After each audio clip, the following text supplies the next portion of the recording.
नमस्कार दोस्तों, मैं तेजिंदर वालिया अपने सभी दर्शकों का जो देश विदेश में ये प्रोग्राम देख रहे हैं उनका स्वागत करता हूं। जैसा हमने कहा था कि हम लगभग 3 बजे प्रोग्राम लेकर आएंगे। राजनीतिक चर्चा जो नगर निगम के इलेक्शन है अंबाला में, अंबाला शहर के नगर निगम के इलेक्शनों के बारे में बातचीत करेंगे और भी कई मुद्दों पर बातचीत करेंगे। इससे पहले कि आज की हम बातचीत शुरू करें, मैं आपको अपने पैनल के साथ मिलाना चाहूँगा। जैसा सुबह हमने अपने जो गौवंश पे हमने अष्टमी पे हमने बातचीत की थी, हमारे साथ थे राघव जी और हमारे शक्ति मंच के प्रधान प्रद्युम्न सचदेवा जी। ये दो तो हमारे साथ सुबह थे। इनसे मैंने बातचीत की थी कि भाई आप शाम के चैनल में भी पैनल लिस्ट आप ही होंगे।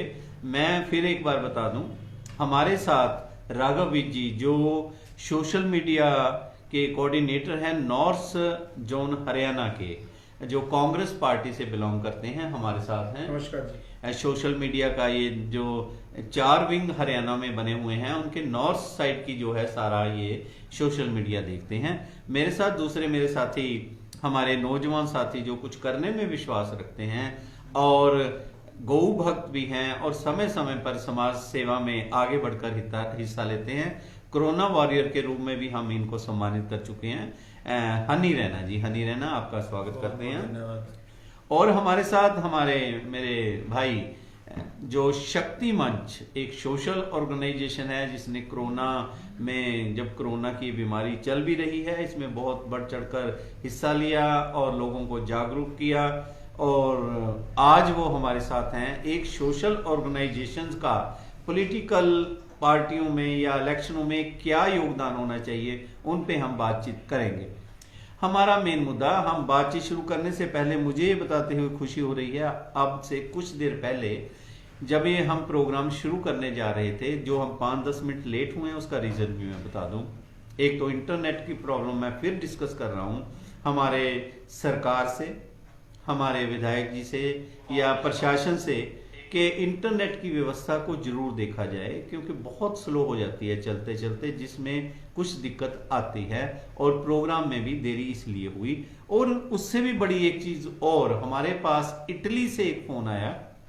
जी हाँ, इटली जो एक कंट्री है वहां से एक फोन आया। उन्होंने पहले तो मुबारकबाद दी, हमारे पैनल भी सुन रहा था कि उन्होंने कहा कि बहुत बढ़िया प्रोग्राम करते हो, उनका इटली में ग्रुप है। और उन्होंने कहा कि हमारा जो है लगभग 1,000 के करीब उनके जो साथी हैं, उन्होंने अपना ग्रुप इटली में बना रखा है। कहते हैं कि हम दीप एक्सप्रेस न्यूज़ का कोई भी प्रोग्राम हो हम जरूर देखते हैं जो आप लाइव प्रोग्राम दिखाते हो। और उन्होंने बहुत खुशी भी जाहिर की। और मुझे ये बताते हुए खुशी हो रही है, वो अंबाला का ही बेटा है जिसका हमारे पास फोन आया था। और हमारे आप लोगों को भी मैं बता दूं, अंबाला शहर में साधु राम जी जगाधरी गेट पे एक दुकान है जो फिश की कारोबारी हैं, फिश का काम करते हैं। चिकन कॉर्नर भी है उनका, बहुत मुद्दत से वो साधु राम मच्छी वाले मशहूर हैं। उनका पोता है जो इटली में सेट हुआ है और 3-4 साल से वहाँ काम कर रहे हैं। उन्होंने हमें वहाँ से विशेष भेजी हैं। हम उनका बहुत बहुत हार्दिक दिल से, तहे दिल से उनका शुक्रिया करते हैं। उन्होंने कल का भी प्रोग्राम देखा था कि जो हमने सोशल ऑर्गेनाइजेशन बुलाई हुई थी, तो उन्होंने कहा था अगर किसी तरह की भी ज़रूरत हो तो वो कहते हैं हम तन मन धन से अंबाला के लिए मदद करने के लिए तैयार हैं। मैं आपका बहुत बहुत शुक्रिया अदा करता हूं कि आप जैसे नौजवान साथी, हमने कहा ये Deep express news channel Tejinder Walia का नहीं, आप सभी का है। उसमें हमारे इटली में जो लोग गए हुए हैं उनका भी ये चैनल है। बड़ा अच्छा लगा। अब हम बातचीत करते हुए शुरू करें कि हमारे साथ काफी दर्शक जुड़ गए हैं। हमारे रीना सिंगला जी लिख रहे हैं जय श्री राम जी, जय श्री राम जी से उन्होंने शुरू किया। आशीष तनवर जी लिख रहे हैं तेजिंदर जी वालिया जी नमस्कार, सत श्री अकाल, राम राम। आशीष तनवर जी, आपने बहुत बड़ी बात की, राम राम भी, सत श्री अकाल भी और नमस्कार भी। हम सभी आपका दुआ कबूल करते हैं, हम आपको आदाब भी साथ कहते हैं। हम सब हिंदुस्तानी हैं। हम बातचीत शुरू करते हुए हमारे कई दर्शक हमारे साथ जुड़ गए हैं और मैं पहले शुरू करूंगा राघव जी, आपसे बात शुरू करूंगा कि अभी आज जो ये लगा कि शायद इलेक्शन बहुत नजदीक आ गया है, क्योंकि भाजपा ने जो रूलिंग पार्टी है हरियाणा की, उसने आज अपने ऑब्जर्वर नियुक्त कर दिए कि जहां जहां भी इलेक्शन होना है, नगर निगम का या नगर परिषद का या नगर पालिका का, अंबाला में उन्होंने जो एक दिग्गज भाजपा के नेता हैं, जो प्रेसिडेंट रहे हैं हरियाणा के, सुभाष बराड़ा जी, उनको अंबाला कई नगर निगम के जो इलेक्शन है उनका जो कह दें रहबर नियुक्त कर दिया कि उनकी देखरेख में भाजपा के कैंडिडेट अनाउंस होंगे, वो सारा ऑब्जर्वर बन के सारा देखेंगे। तो आज हमने भाजपा के नेताओं को भी आमंत्रित किया था कि आप भी अपनी अगर बात रखनी चाहें, आप हमारे स्टूडियो में आए। मेरी बात मिस्टर भल्ला हैं उनसे हुई, एक दो और जो साथी हैं हमारे जी, उनकी कोई मीटिंग चल रही है टिकटों के बारे ही। वो कहते थे कि अगर हम देखेंगे, अगर समय मिला तो मैं फिर कह दूं कि सभी पॉलिटिकल पार्टियों का ये अपना मंच है, अपनी बात रख सकते हैं, चाहे कांग्रेस के हों, चाहे भाजपा के हों, चाहे हरियाणा डेमोक्रेटिक फ्रंट के हों, चाहे अकाली दल के हों, किसी भी पार्टी के हों, अपनी बात रख सकते हैं। सभी का चैनल है और जो वक्ता अपनी बात रखता है उसके अपने विचार होते हैं। सहमत होना ना होना आप पे डिपेंड करता है। मैं बात शुरू कर रहा हूं, हमारे वीनू अग्रवाल दी ब्रिगेड हैं, तथास्तु आज सभी समाज की आवाज उठाते हैं, कामयाबी की ओर बढ़ते रहें। शुक्रिया। मुझे ये वीनू अग्रवाल से लगता है शायद ये किसी बहन का ना हो फोन, और ये भी नहीं पता कि शायद वीनू अग्रवाल कोई भाई भी हो सकता है। में प्रत्याशी रहे हैं जी अंबाला छावनी से कांग्रेस। वीनू अग्रवाल, अच्छा, वेणु अग्रवाल जो कांग्रेस के प्रत्याशी रहे हैं, पूर्व में लेडी हैं। हाँ, वेणु अग्रवाल की ब्रिगेड के नाम से। हाँ, वेणु अग्रवाल की ब्रिगेड, बहुत बढ़िया, हम आपको भी सल्यूट करते हैं। इसी तरह आप अपने भी सजेशन, ब्रिगेड्स को मैं बोल रहा हूँ, वीनू अग्रवाल की ब्रिगेड जो है, किसी तरह का कोई सजेशन हो आप हमें दे सकते हैं, और हम बहुत जल्द वीनू अग्रवाल जी से भी संपर्क करेंगे, उन्हें भी अपने स्टूडियो में आमंत्रित करेंगे हम, जैसे हमने भाई निर्मल सिंह का दिखाया, और बड़े बड़े नेता आते हैं, बात रखते हैं। चलिए, क्योंकि मैं ये बातचीत तो कर रहा हूँ कि हमारे बहुत से दर्शक हमारे साथ जुड़ रहे हैं, हमने टाइम दिया था। चलिए, बहुत दर्शक, कई दर्जन दर्शक हमारे साथ एकदम लाइव पर आए हैं, मैं सभी का स्वागत करता हूँ। राघव जी, हम बातचीत शुरू करते हुए कि आप कांग्रेस की तरफ से हो, अंबाला शहर की हम पहले बात करेंगे, कैंट की भी चर्चा करेंगे हम। अंबाला शहर में 20 वार्ड हैं, 20 MC की इलेक्शन होगा, मेयर का सीधा इलेक्शन है, इसके बारे आपकी पार्टी की क्या तैयारी है? मुद्दे बहुत हैं आज, हम समय पूरा लेंगे, आप बताइए। सर, कांग्रेस पार्टी की पूरी तैयारी है। अभी आवेदन जो है लगातार आ रहे हैं हर वार्डों में से। बाकी अभी हाल ही में जो अध्यक्ष हैं अपना हरियाणा की बहन कुमारी शैलजा जी, उन्होंने भी कमेटी नियुक्त की है, वो भी लगातार जो है, जो वार्ड में जो मजबूत लोग हैं, जो लड़ना चाहते हैं, उनसे बातचीत चल रही है, आवेदन भी आ रहे हैं। तो बहुत जल्द हो सकता है कि कोई जल्दी ही कांग्रेस पार्टी भी कोई बड़ी घोषणा कर सकती है। बड़ी घोषणा हो सकती है आपकी पार्टी के द्वारा। चलिए रैना जी, मैं आपकी तरफ आता हूँ। हमारे सतीश कुमार जी हैं, मनीष जी हैं, दिलबाग जी हैं, जशन जी हैं, हरप्रीत जी हैं, गुरसेवक हैं, बहुत से हमारे दर्शक ये प्रोग्राम देख रहे हैं, सभी को आपका स्वागत कर रहे हैं। रैना जी, जो ये नगर परिषद के या नगर निगम के इलेक्शन, क्योंकि आप बिगल मेरे हिसाब से आज बजना शुरू हो गया कि भाजपा ने अपने ऑब्जर्वर बनाकर भेज दिए हैं यहाँ पे, इसके बारे आपका क्या कहना है? नगर निगम के चुनाव के लिए मैं तो यही कहना चाहता हूँ कि जो भी प्रत्याशी आए आगे, तो और जो हमारी जनता से जुड़ी हुई जो समस्याएं हैं, उनको जो है उनकी तरफ ध्यान दें। जो पहले वाले पार्षद रहे, कुछ ने अच्छा काम किया, कुछ घर से नहीं निकले, कुछ की गुमशुदगी की रिपोर्ट तक जो है लोगों ने दर्ज करवा दी। जनता में हमें सुनने को आया कि वो तो निकले भी नहीं घर से बाहर, और उनके वार्डों का वो हाल है। उसमें से कई वार्ड में अभी नाम नहीं लूंगा।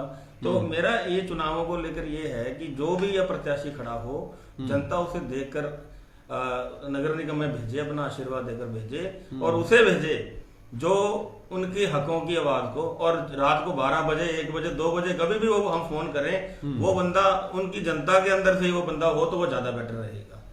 और सबसे बड़ी जो मेन बात यह है कि नगर निगम के जो चुनाव हैं जी, जब उनका आगाज होता है तो कई नए चेहरे भी सामने आते हैं जी।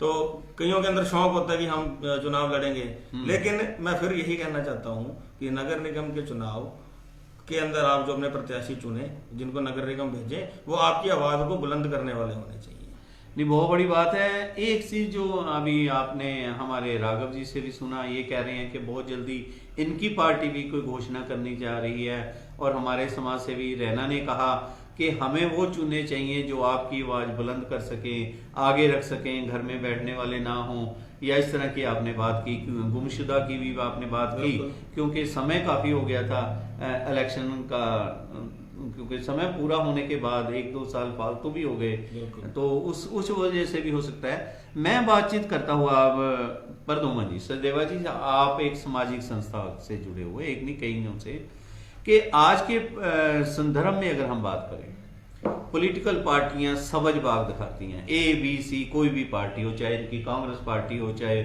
उनकी भाजपा हो, चाहे HDF हो, AB कोई भी पार्टी हो, उसके अंदर हमारा भी कोई दायित्व बनता है। मैं आप एक सोशल ऑर्गेनाइजेशन से आप जुड़े हुए हो, आप लोगों को क्या कहना चाहेंगे सोशल संस्थाओं का दायित्व इन इलेक्शनों में? देखिए, MLA हो गया या MP का इलेक्शन हो गया, वो बड़े इलेक्शन होते हैं, उसमें ऊपर की बात होती है। ये एक जन जन की आवाज है, ये छोटा इलेक्शन है जिसमें आम पब्लिक की समस्याएं होती हैं कि मेरा घर के आगे कूड़ा नहीं उठा, गली में सड़क नहीं बनी, इस तरह की बातें। सोशल ऑर्गेनाइजेशन का इसके अंदर दायित्व ज्यादा नहीं बढ़ जाता?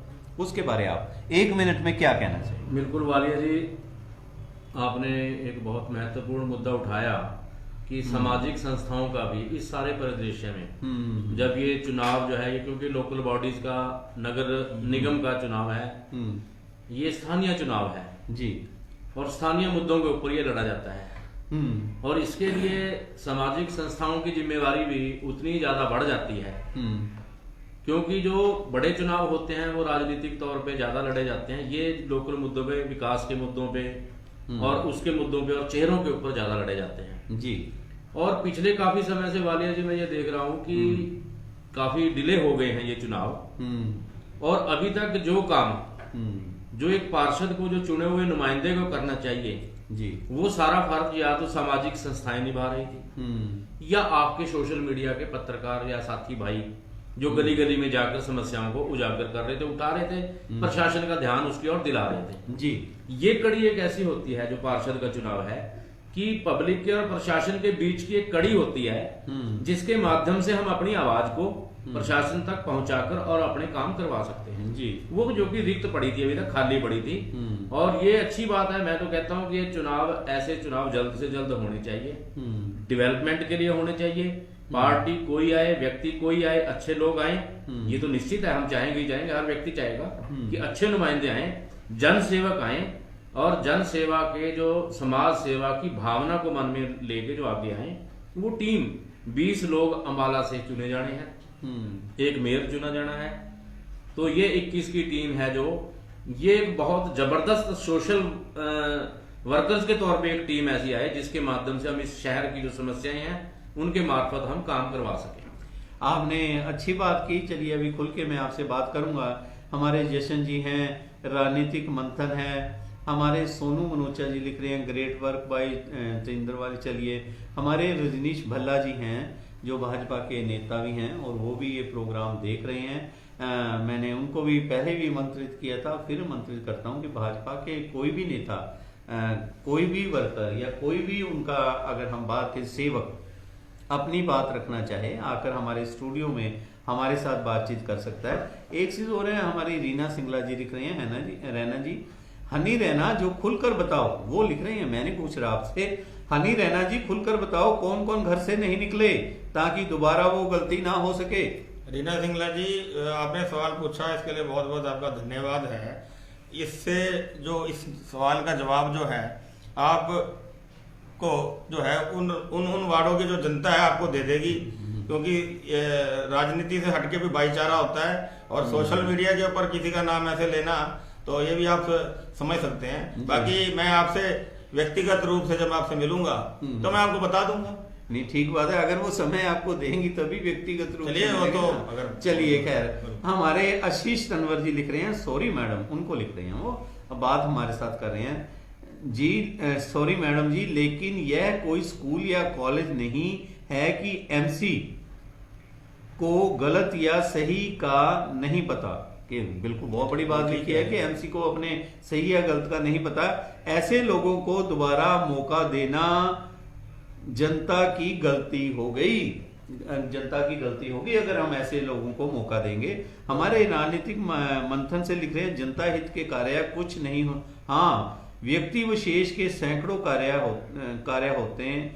होते आ रहे हैं, बस यही सच है। बहुत सी और गुड डिस्कशन वगैरह बात हो रही है। मैं राघव जी आपसे बात करता हूँ, आप राजनीतिक पार्टी से जुड़े हुए हों, आप क्या एजेंडा लेकर, देखिए मैंने जैसे पहले कहा कि ये एमएलए या एमपी का इलेक्शन नहीं है, ये आम लोगों का एक ऐसा इलेक्शन है जो मूलभूत सुविधाओं पर लड़ा जाता है। बिल्कुल।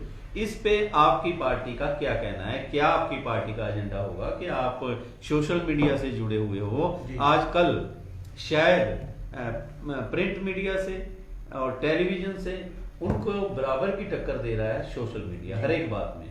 सोशल मीडिया से आप एडवाइजर हो, तो आप अपनी पार्टी को क्या एडवाइस करते हो या लोगों को क्या एडवाइस करोगे?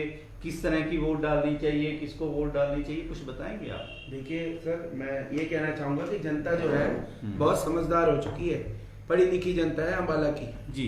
जनता को साफ जान चुकी है कि चिट्टे कुर्ते पजामे वालों का जो मामला है ना, वो चिट्टे कुर्ते पजामे पाने से सफेद नहीं हो जाते जी। जनता 5 साल जनता ने पीछे भी देखा है किसने क्या कार्य करा है।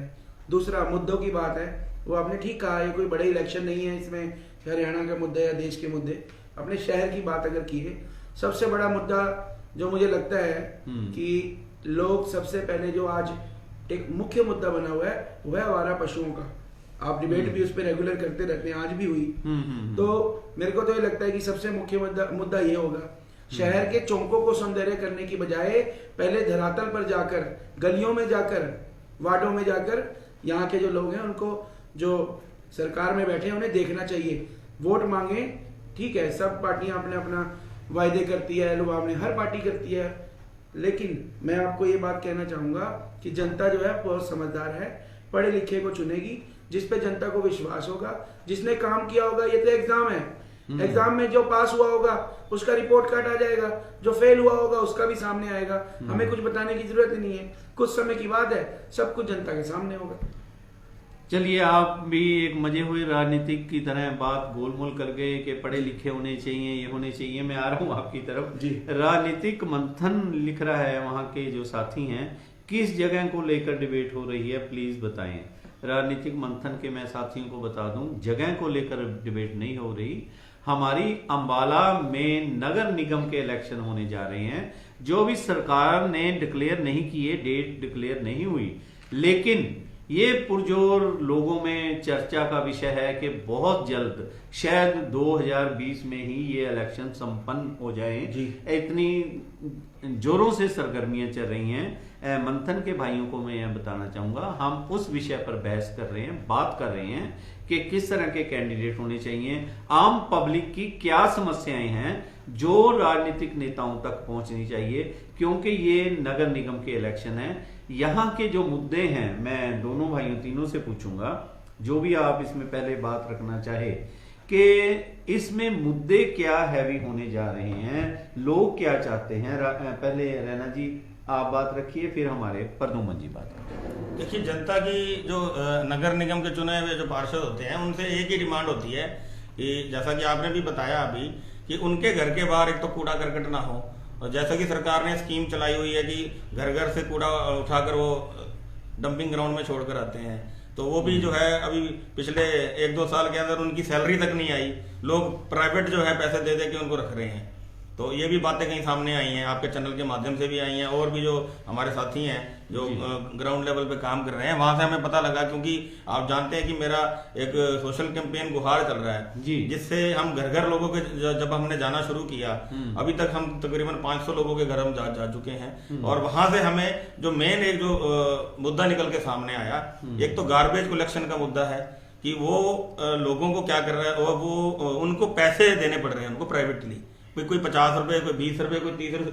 सजय भाई, यही मेरे को अभी तक 500 घरों के अंदर जो है, मैं आपको बताऊं, 300-350 घरों ने मेरे को यही बात बोली है कि रैना जी, ये जो मुद्दा है सबसे बड़ा मुद्दा। और सबसे दूसरा जो मुद्दा है, आपकी सीवरेज तो आपने बना दिए करोड़ों रुपया लगा के, लेकिन उन सीवरेज की जो है निकासी और वो चलते नहीं है सीवरेज। हमें हर 4 दिन के बाद जो है, मैं अपने वार्ड 15 और 20 की ही बात करूंगा, वहां के जो सीवरेज हैं उनको हर बार मुझे हफ्ते 2 हफ्ते में वहां बड़ी वाली गाड़ी को बुलाना पड़ता है। तो ये भी कहीं ना कहीं बहुत बड़ा मुद्दा रहेगा सीवरेज का भी। और एक साफ जल का मुद्दा कि पानी जो है वो कुछ महीने तो ठीक चलता है, लेकिन उसके बाद फिर कहीं ना कहीं से कभी पाइपलाइन फट जाती है, उससे जब लोग गंदा पानी पीना शुरू करते हैं, बच्चे जिनकी जो क्षमता है, रोग की क्षमता वो कम है जिनकी, उनको बहुत जल्दी उनके पेट के रोग हो जाते हैं, किसी को कुछ रोग हो जाते हैं, मतलब वो बीमार हो जाते हैं। तो ये जो पानी का मुद्दा भी जो है बड़ा उसमें रहेगा। ठीक कहा आपने कि पानी का मुद्दा, अंबाला से तो पानी का मुद्दा जब से हमने होश संभाला है, 60 साल का मैं भी हो गया,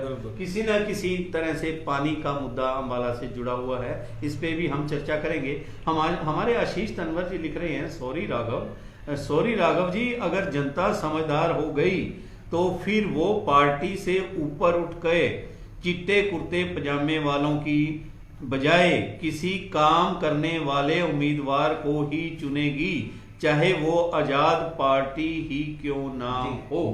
एक तो ये मुद्दा है। मैं आपकी तरफ आ रहा हूँ, हमारे रूही विज जी ये प्रोग्राम देख रहे हैं। वेल सेड राघव, आपकी तारीफ की है उन्होंने। हमारे साथ ही रीना जी रिप्लाई दे रहे हैं, सॉरी राघव जी, अगर जनता समझदार हो गई तो बहुत कुछ हो सकता है, आपकी कांग्रेस पार्टी का क्या होगा, ऐसा कह रहे हैं वो। चलिए आप उनका बाद में जवाब दे देना। हमारे संजीव आनंद जी पत्रकार हैं, वो भी ये प्रोग्राम देख रहे हैं, मैसेज भेज रहे हैं। और राजनीतिक मंच के जो हमने अभी बताया वो शुक्रिया कर रहे हैं कि आपने बताया कि इस मुद्दे पर। रीना सिंगला जी लिख रही हैं, कूड़े के अलावा 100 से भी ज्यादा जरूरतें हैं रैना जी। सबसे पहले शहर में अतिक्रमण की उन्होंने बात की। हमारे गुरप्रीत सिंह अंटाल जी लिख रहे हैं, सत श्री अकाल वालिया जी, सत श्री अकाल जी। हमारे रेनू रैना जी लिख रहे हैं, गुड डिबेट बेटा जी, हम आपको चरण स्पर्श करते हैं हम सारे ही। महेंद्र पाल गुप्ता जी लिख रहे हैं, भाई जी अंबाला कैंट का मैं मुद्दा है क्लीनिंग का 24, चलिए ये कोई 24 नाला है वहां की बात कर रहे हैं। आपको रीना जी कह रही हैं अपना सदेवा जी, डेमोसाइज का, कास्ट का, सर्टिफिकेट आदि बनाने का, इस तरह के भी बहुत मुद्दे हैं जो बात कर रही हैं। इसके ऊपर क्योंकि आप सामाजिक कार्यकर्ता हो, जुड़े हुए हो आम लोगों को, देखिए इन्होंने बहुत अच्छी बात की है। जैसे रैना जी ने पानी का मुद्दा उठाया, शहर के अंदर इनक्लोजमेंट का मुद्दा है। शहर के अंदर ये बता रही हैं कि लोगों को यही नहीं पता, यही गुमराह हो जाते हैं कि आपने आधार कार्ड कहाँ बनाना है, आपने सर्टिफिकेट कहाँ बनाना है, इस तरह के भी मुद्दे हैं। इसके बारे आप क्या कहेंगे? बिल्कुल वालिया जी, जो हमारा ये चुनाव जो नगर निगम का आने वाला है, इसके अंदर बहुत से मुद्दे ऐसे हैं जो प्रमुखता से इस बार लिए जाने हैं। क्योंकि बहुत काफी समय से जो अंबाला की जनता है वो मूलभूत सुविधाओं से भी जूझ रही है। आज हम देखो हिंदुस्तान या पूरा भारतवर्ष हमारा विश्व के नक्शे पे कहां से कहां पहुंच रहा है जी। आज भी अगर अंबाला की जनता, अंबाला शहर की भी कहूंगा मैं विशेषकर, आज भी वो बिजली, पानी और सफाई जैसी मूलभूत मतलब सुविधाओं के लिए भी हमें मैनिफेस्ट ये जरूरत पड़ रही है कि ये चुनावी मुद्दा बने, जो कि हमारा ये राइट है। ये तो हमारा फंडामेंटल राइट है, हर नागरिक का ये राइट है कि उसको पीने के लिए स्वच्छ जल मिले, पानी मिले, और उसका जिस एरिया में वो रहता है वहां की सफाई अच्छी हो, गलियां अच्छी हो। क्या हम हर बार के इलेक्शंस के अंदर क्या केवल यही मुद्दे रहेंगे? लेकिन जैसे कि रीना सिंगला जी ने कहा कि बहुत से सैकड़ों मुद्दे हैं जो इस चुनाव में रहने वाले हैं। और मैं तो ये कहूंगा, ये क्योंकि 20 वार्ड बने हैं अंबाला शहर के, हर वार्ड का अपना अपना एरिया अलग अलग है जी। अलग अलग ही कुछ वार्ड की, कुछ की तो कॉमन समस्याएं हैं और कुछ की अलग अलग समस्याएं हैं अपने अपने एरिया के हिसाब से जी। और मैं तो यही कहना चाहूंगा, एक सामाजिक संस्था का एक सेवादार होने के नाते, कि वहां के लोगों को जो भी नुमाइंदे उनके सामने आए, उनके साथ शपथ पत्र के तौर पे या मैनिफेस्टो के तौर पे अपने मुद्दों की पहले हाँ भरवाएं, और जो लगे कि उनकी कसौटी पे खरा उतरने का आश्वासन उनको देता है, तो वो केवल ऐसे प्रतिनिधि को चुने। और आज वालिया जी में एक सबसे बड़ी कॉमन एजेंडा की बात करूंगा, यहाँ के जो मेयर के लिए, खासकर जो मेयर का उम्मीदवार जो भी होगा जी, आज गोपाष्टमी का दिन है। और इस गोपाष्टमी के दिन पे मैं ये कहना चाहूंगा कि जो उम्मीदवार मेयर का ये अपने मैनिफेस्टो में टॉप पे रखेगा कि वो जो बेसहारा गाय जो घूम रही हैं, लाचार घूम रही हैं, वो इसके लिए सबसे पहले वो प्रण लेगा अपने मैनिफेस्टो के अंदर अगर इसको शामिल करेगा, और जो कितनी स्ट्रांग उसके तरीके के साथ करेगा। मैं कहता हूँ ये मुद्दा एक गाय हैं और भी स्ट्रे एनिमल जो है हमारे आवारा जो बेचारे लाचार हैं, मजबूर हैं, भूखे हैं, वो अपनी मैनिफेस्टो में लेके आए और ये बताए कि जिस दिन वो मेयर बनेगा उससे कितने दिन के अंदर अंदर इसका वो समाधान प्रशासन से, सरकार से करवाएगा। ये उसकी जिम्मेवारी बनती है। आपने बहुत बड़ी बात की, आपने गौ माता का मुद्दा उठाया। देखिए हिंदुस्तान है, हिंदुस्तान में तो कई प्रदेशों की सरकारें गौ माता के नाम पर बन गई। देश की सरकारों में भी बहुत बड़ा योगदान रहा। माँ हाय अबला तेरी ये कहानी आंचल में दूध आंखों में पानी। गौ के लिए भी मैं यही कहूँगा कि हम चुनावों के वक्त इनको याद कर लेते हैं, हम ये कर देंगे, हम वो कर देंगे। बाद में क्या हुआ देखिए, हमारी भाजपा की सरकार हरियाणा में भी है, हमारी भाजपा की सरकार ऊपर भी है। मेन मुद्दा था हमारी भाजपा सरकार का, हमने भी वोट डाले हैं भाजपा को, या किसी को भी हम कह सकते हैं कि इस ओर तुरंत ध्यान देने की जरूरत है। और हमारे एक और रीना सिंगला जी दोबारा लिख रहे हैं कि डोमिसाइल, कास्ट सर्टिफिकेट आदि बनाते वक्त हाउस टैक्स भरने को मजबूर किया जाता है, जो कि बिल्कुल नियमों के खिलाफ है। इस तरह की बातें कि इस ओर भी ध्यान देना चाहिए। हमारे विनू अग्रवाल जी लिख रहे हैं, नेताओं को समझना चाहिए कि आम जनता की जरूरत रोजगार और व्यापार की है, ना कि इमारतों और बड़े बड़े चौकों की। आम जनता के लिए क्या क्या और कर रहे हैं ये बताएं हमारे जो भाजपा के साथी। तो चलिए आज भाजपा के साथी नहीं हैं, मैं ही उनकी तरफ से बात कर रहा हूं। हम बहुत जल्दी भाजपा के नेताओं को भी, साथी को भी बुलाएंगे, वो अपनी बात रखेंगे। हमारे राजन सिंह जी ये प्रोग्राम देख रहे हैं, अपनी बात कह रहे हैं। रूप मोंगा जी देख रहे हैं, रमेश बोला जी देख रहे हैं, साहिल दत्त जी हैं, सतपाल गाबा जी हैं, राजन सिंह जी लिख रहे हैं। वालिया जी वार्ड नंबर 10 जनरली में काउस की बहुत प्रॉब्लम है, स्ट्रीट पर जगह जगह गोबर कर देती हैं। चलिए ये राजन जी हैं, वार्ड नंबर 10 तो नहीं है मेरे ख्याल, अब तो वो चेंज हो गया आपका जनरली का वार्ड 15 हो गया। महेंद्र पाल गुप्ता जी लिख रहे हैं, सर अम्बाला कैंट में 12 क्रॉस रोड पे भी बहुत दिक्कतें हैं। राघव जी से कहिए कि पहले उनकी भी बात करें। राजन सिंह जी लिख रहे हैं, डेयरी वाले काऊ को तो दूध निकाल कर उनको गलिये में छोड़ देते हैं। रीना सिंगला जी वो ही लिख रही हैं, मैरिज सर्टिफिकेट अब ऑनलाइन बनता है। इस तरह की दिक्कतें जो आम पब्लिक से जुड़ी हुई बातें ये लोग कर रहे हैं। जो सबसे अच्छा मुझे लगा, जो आम पब्लिक की समस्याएं हैं, लोग कितने जागरूक हैं कि वो ये बात कर रहे हैं कि इस इलेक्शन में ये मुद्दे बन सकते हैं। हमारे राजनीतिक मंथन पे लिख रहे हैं, अम्बाला में आम जनता को कुछ भी ऐसा हासिल नहीं हुआ जिसमें लोगों का भला हुआ हो। भाजपा सत्ता में है, हर तरफ हाहाकार है, जुए सट्टे को रोकने के कोई उपाय नहीं, परंतु गरीब लोगों की रेहड़ी फड़ी से सरकार को दिक्कत है, सरकार इस ओर तुरंत ध्यान दे। इस तरह की बातें हैं। मैं राघव जी आपकी तरफ आता हुआ कि आपकी पार्टी, मैं फिर वही बात कर रहा हूं कि आज एक आप प्रवक्ता के रूप में बैठे हो कांग्रेस पार्टी की, जो लोगों की ये समस्याएं हैं। आपकी भी सरकार रही, आपकी सरकार की समय की ये देन कहते हैं लोग, जब से चली आ रही हैं। लोगों ने चेंज लेकर आए थे, शायद इसमें कुछ लोगों का भला हो, लेकिन कितना भला हुआ ये तो लोग बता ही रहे हैं, आप देख ही रहे हो। क्या आपने जो ये बीता हुआ समय था, आपकी पार्टी ने उससे कुछ सीखा, या उसी तरह भी फिर आपने कुर्ते पजामे की बात की? सबसे ज्यादा कुर्ते पजामे तो ये प्रचलन आपकी पार्टी का है, व्हाइट कुर्ता, व्हाइट पजामा, व्हाइट ऊपर जैकेट, नेहरू जैकेट जिसको बोलते हैं। जी। तो आप ही की पार्टी की देन है ये तो। देखिए सर, ये किसी पार्टी की देन नहीं है, अपने अपने विचार हैं। कोई कुर्ते पजामे में राजनीति करता है, कोई आपने कहा ना, मैं तो बात कर, मैं कह रहा हूँ कि जनता, सर मैंने ये बात कही थी कि जनता तय करेगी, कुर्ते पजामे पहनने से नहीं, चाहे वो कोई भी बीजेपी वाले भी पाते हैं। मेरा कहने का मतलब वो ये नहीं था। दूसरा आपने जो बात रखी कि आप कभी सब कहते हैं उनकी देन है, सर हर एक पार्टी है जो वो दूसरी पार्टी पे इल्जाम लगाती, कोई भी हो, ठीक है जी। सर भाजपा की सरकार रही पिछले 6 वर्षों में, ठीक है जी। उन्होंने अभी हाल ही में बड़ौदा का इलेक्शन हुआ, उसका स्वरूप आपने देख लिया कि सरकार ने अगर इतने अच्छे काम किए होते तो सरकार ही खुद ही हार गई है। बड़ौदा का मुद्दा नहीं है, लेकिन मैं थोड़ी सी बात बता। चलिए दूसरे बिहार में भाजपा जीत गई, दूसरे स्टेटों में जीत सर गई। मैं तो हरियाणा की फिलहाल बात कर रहा हूँ। दूसरा बात ये है कि लोगों ने देख लिया, लोगों ने तो सरकार को चुना था कि ये कुछ नया करेंगे, कुछ अच्छा करेंगे, लेकिन अब जो लोग हैं वो एक ही बात कहते हैं कि हमें वही हमारे बुरे दिन लुटा दो।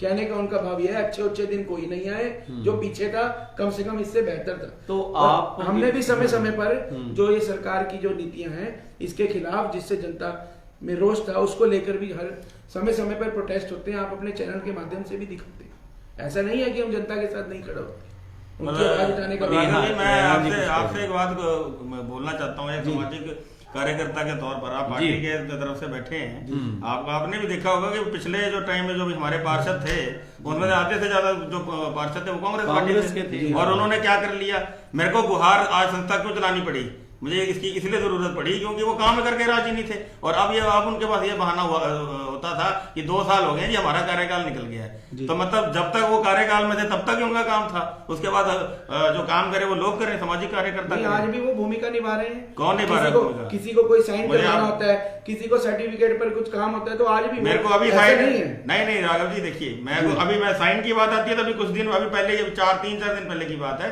साइन करवाना था, साइन नहीं हो पाए। फिर मुझे किसी और पार्षद पे जाकर हमारा जनता का कोई आदमी था, उसने मेरे को कॉल आया, तो मैंने किसी और पार्षद से साइन करवाए हैं। वो इस बारे में तो आपको वो पार्षद ही बता सकते हैं, हम उनसे पूछ सकते हैं। नहीं, आप देखिए कांग्रेस पार्टी से है तो हमारा एक फर्ज बनता है, हमारा भी फर्ज बनता है और सोशल ऑर्गेनाइजेशन का भी फर्ज बनता है कि आपसे पूछे। चलिए कि हमारे रीना सिंगला जी लिख रहे हैं, प्रधानमंत्री मोदी जी की बात कर रही हैं, वाराणसी में उनका सीवरेज का कोई ओवरफ्लो हो गया था, लोगों ने वहां बंधक बना लिया था पार्षद, और ये कहा था वाराणसी में उसको जनता माफ नहीं करेगी, आप जनता खुद डिसीजन लेगी। इनका ये कहना है कि प्रधानमंत्री जी ने कहा। चलिए तो बाहर की बातें हैं, इस ओर भी ध्यान देना चाहिए। ठीक है सिंगला जी। महेंद्र पाल गुप्ता लिख रहे हैं, भाई जी सिर्फ अम्बाला की ही बात करें। ठीक कह रहे हैं वो। हाँ, आप आशीष तंवर ने आपकी जो बड़ौदा की बात छेड़ी थी वो भी उसी पे बात करना चाहते हैं, लेकिन हम अम्बाला की बात करें। मैं आप तीनों भाइयों से पूछता हूँ, 1966 में अम्बाला बना और हरियाणा बना। हरियाणा का एक मेन शहर है अम्बाला, और अम्बाला के बारे ये कहा जाता है कि पहले पंजाब में भी अम्बाला की पूछ नहीं थी, हरियाणा में आके भी उसका वही हाल रहा कि हरियाणा के लोग जो हैं वो भी, क्योंकि साउथ का हरियाणा की राजनीति हैवी रही और अम्बाला का वो विकास नहीं हो सका। अम्बाला से यमुनानगर अलग हो गया, जगाधरी अलग हो गया, अम्बाला के कई टुकड़े कर दिए, कोई इधर गिरा कोई उधर गिरा। हाँ, अंग्रेजों के टाइम की जो चीजें थी, अंग्रेजों के टाइम यहाँ हवाई अड्डा बना, अब भी है, आज भी है। अंग्रेजों के समय कुछ अम्बाला कैंट की जो बढ़िया बना था। चलिए उसके बाद मैं जो मेन मुद्दे पे आ रहा हूँ, अम्बाला के मलकानी कमीशन की एक रिपोर्ट आई थी, dirtiest city of Asia, Asia का सबसे गंदा शहर था अम्बाला। और उसके ऊपर हम कितना किसको धो पाए, कितना किसके ऊपर काम हुआ अम्बाला शहर की पर्टिकुलर हम बात करें तो आप पहले सचदेवा जी कोई बात करेंगे क्योंकि आप सामाजिक संस्थाओं से हो, फिर मैं रैना जी आपसे बात करूंगा, इसके बारे में बताइए। वालिया जी, मैं इसके बारे में एक चीज़ बताना चाहूँगा कि आपने कहा कि ये डर्टीएस्ट सिटी ऑफ एशिया, इसको कहा गया मलकानी कमीशन की रिपोर्ट में, ये चीज़ आई ध्यान में जी। और पिछले मैं काफ़ी समय से देख रहा हूँ, जब से हम भी देख रहे हैं अम्बाला शहर को, कई विधायक आए और गए, प्रयास तो निरंतर किया जा रहा है अम्बाला की स्थिति को सुधारने का, लेकिन कभी कभी वालिया जी देख के ऐसा लगता है कि जैसे स्थिति जस की तस है। आज से बहुत साल पहले हम जो चीजें देख रहे थे, उसके बाद सड़कें गलियां नालियां बनी तो जरूर हैं, लेकिन कभी कभी बरसात के दिनों में या आगे पीछे या आज स्ट्रे एनिमल्स की जो समस्या है, आज से 20 साल पहले जो हम देख रहे थे शायद आज उससे भी कई बार ज्यादा नजर आती है जी।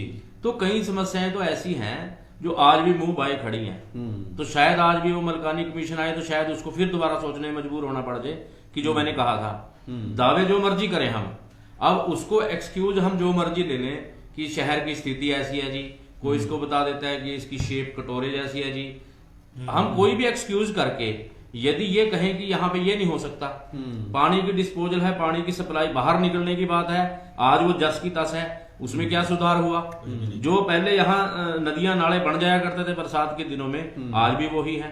ठीक है, निकासी पहले से दुरुस्त हुई है, कुछ निकासी ऐसे दुरुस्त हुई है मींस कि बरसात आने के कुछ समय के बाद चाहे आप मोटर लगाते हो, कुछ पंपिंग करते हो, जैसे भी करते हो जी।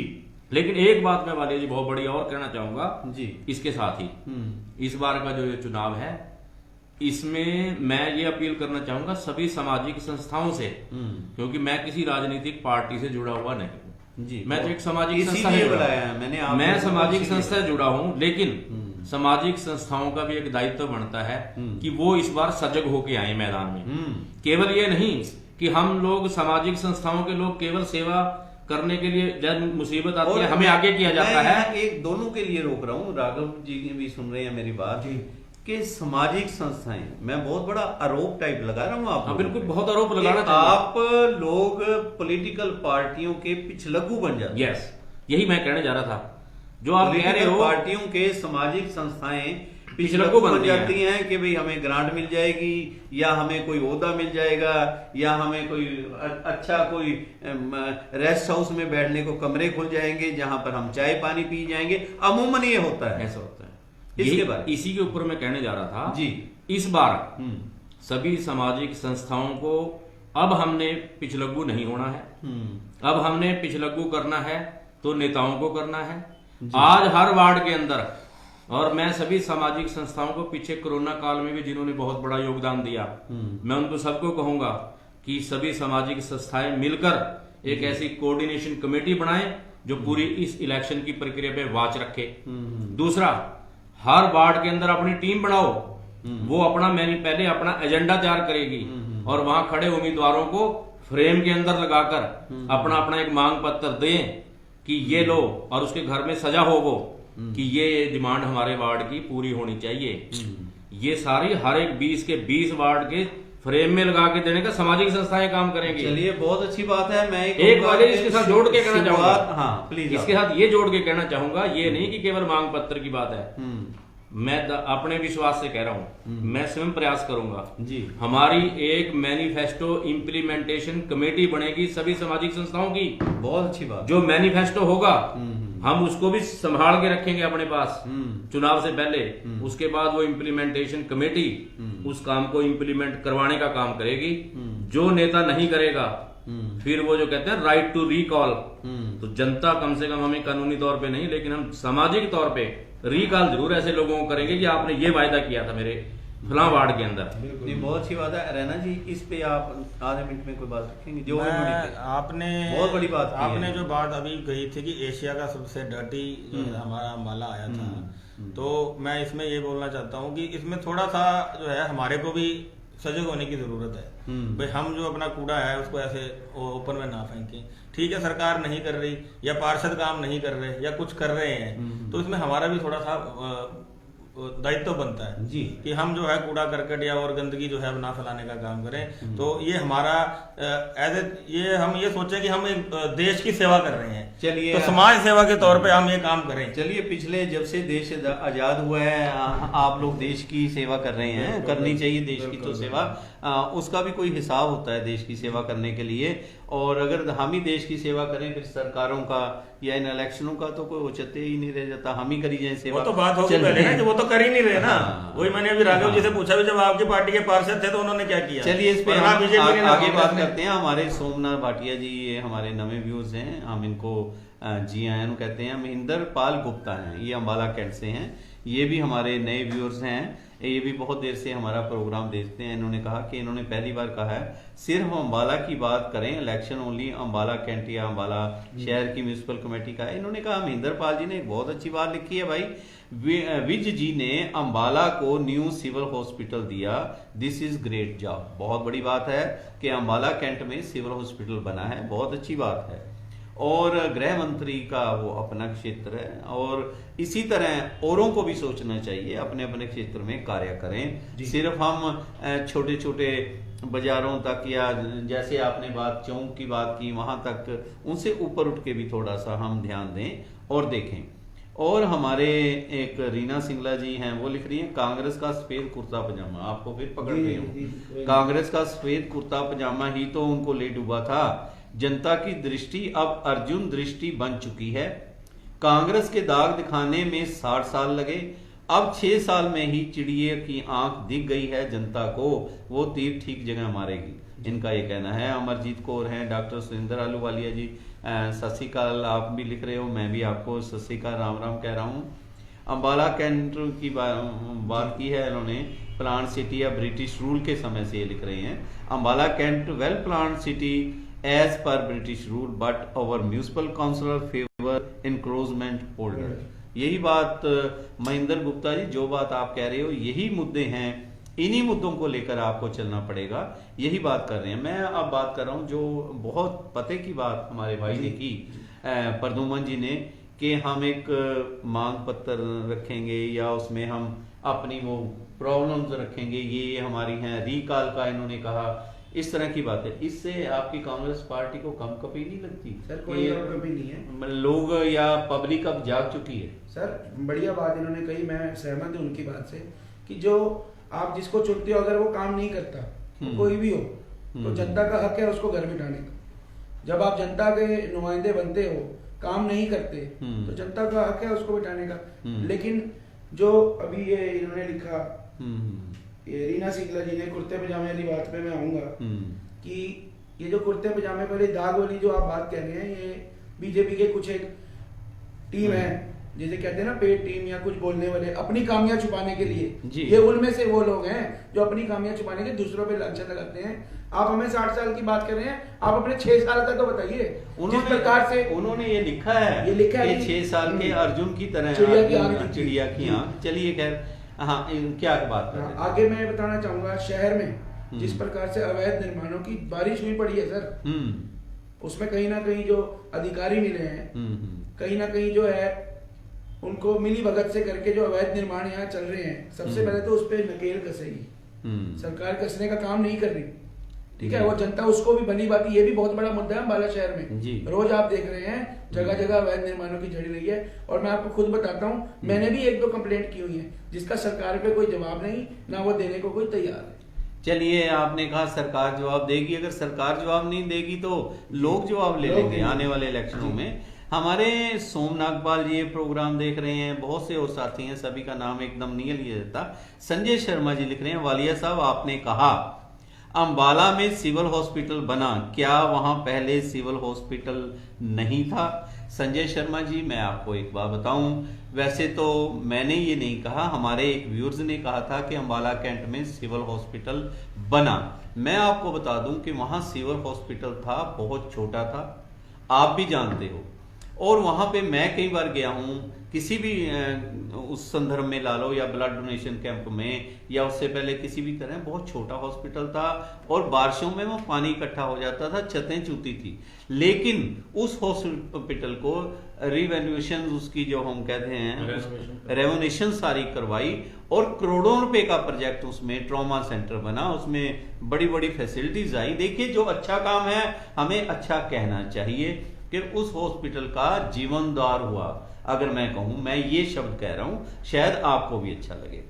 और हमारे पंकज ग्रोवर जी लिख रहे हैं, कांग्रेस राज में हुआ ही क्या था। चलिए, ये मैं अभी लेता हूं, मैं आपकी तरफ आता हुआ, आपने बहुत एक सेंसिटिव सी बात की थी जी, कि हमारी पब्लिक सब जानती है, हम मैनिफेस्टो तैयार करेंगे, हमारी टीम बनेगी। आपने खुल के नहीं बताया क्या सामाजिक संस्थाओं को आप इकट्ठा करेंगे, या कोई ऐसी कोई अंदर खिचड़ी बन रही है? नहीं, कोई वालिया जी किसी प्रकार की इसमें खिचड़ी का सवाल नहीं है। मैं ये उन सभी सामाजिक संस्थाओं को जो हमेशा से समाज सेवा के काम में लगी हुई हैं, और विशेषकर कहते हैं ना, मुसीबत में जो काम आता है, a friend in need is a friend indeed, वो सामाजिक संस्थाओं ने एक दोस्ती निभाई समाज सेवा करके कोरोना जैसी मुसीबत काल में। तो उन सभी संस्थाओं के जो प्रमुख लोग हैं, वो मिल बैठकर एक ऐसी कोऑर्डिनेशन कमेटी बनाएं। आज तक क्या होता है, हम अलग अलग अपने अपने ढंग से सामाजिक संस्थाएं काम कर जाती हैं, नेता लोग आते हैं, अलग अलग से किसी के घर पे बैठ के चाय पी के चले जाते हैं और अपना इंतजाम कर जाते हैं जी। इस बार लोगों को सजग होने की जरूरत है। सामाजिक संस्थाओं को आगे आना चाहिए, कोऑर्डिनेशन कमेटी बनानी चाहिए जो इनके ऊपर वाच रखेगी। हमने वाच निजी हित के लिए नहीं रखनी, वाच रखनी है हमने नगर के हित के लिए, अपने शहर के हित के लिए। जिस समाज की सेवा के लिए हम निस्वार्थ भाव से पहले काम कर रहे थे, ऐसे ही हमारी एक कोऑर्डिनेशन कमेटी बने। आज हम सामाजिक संस्थाओं के लोग पीछे पीछे घूमते हैं,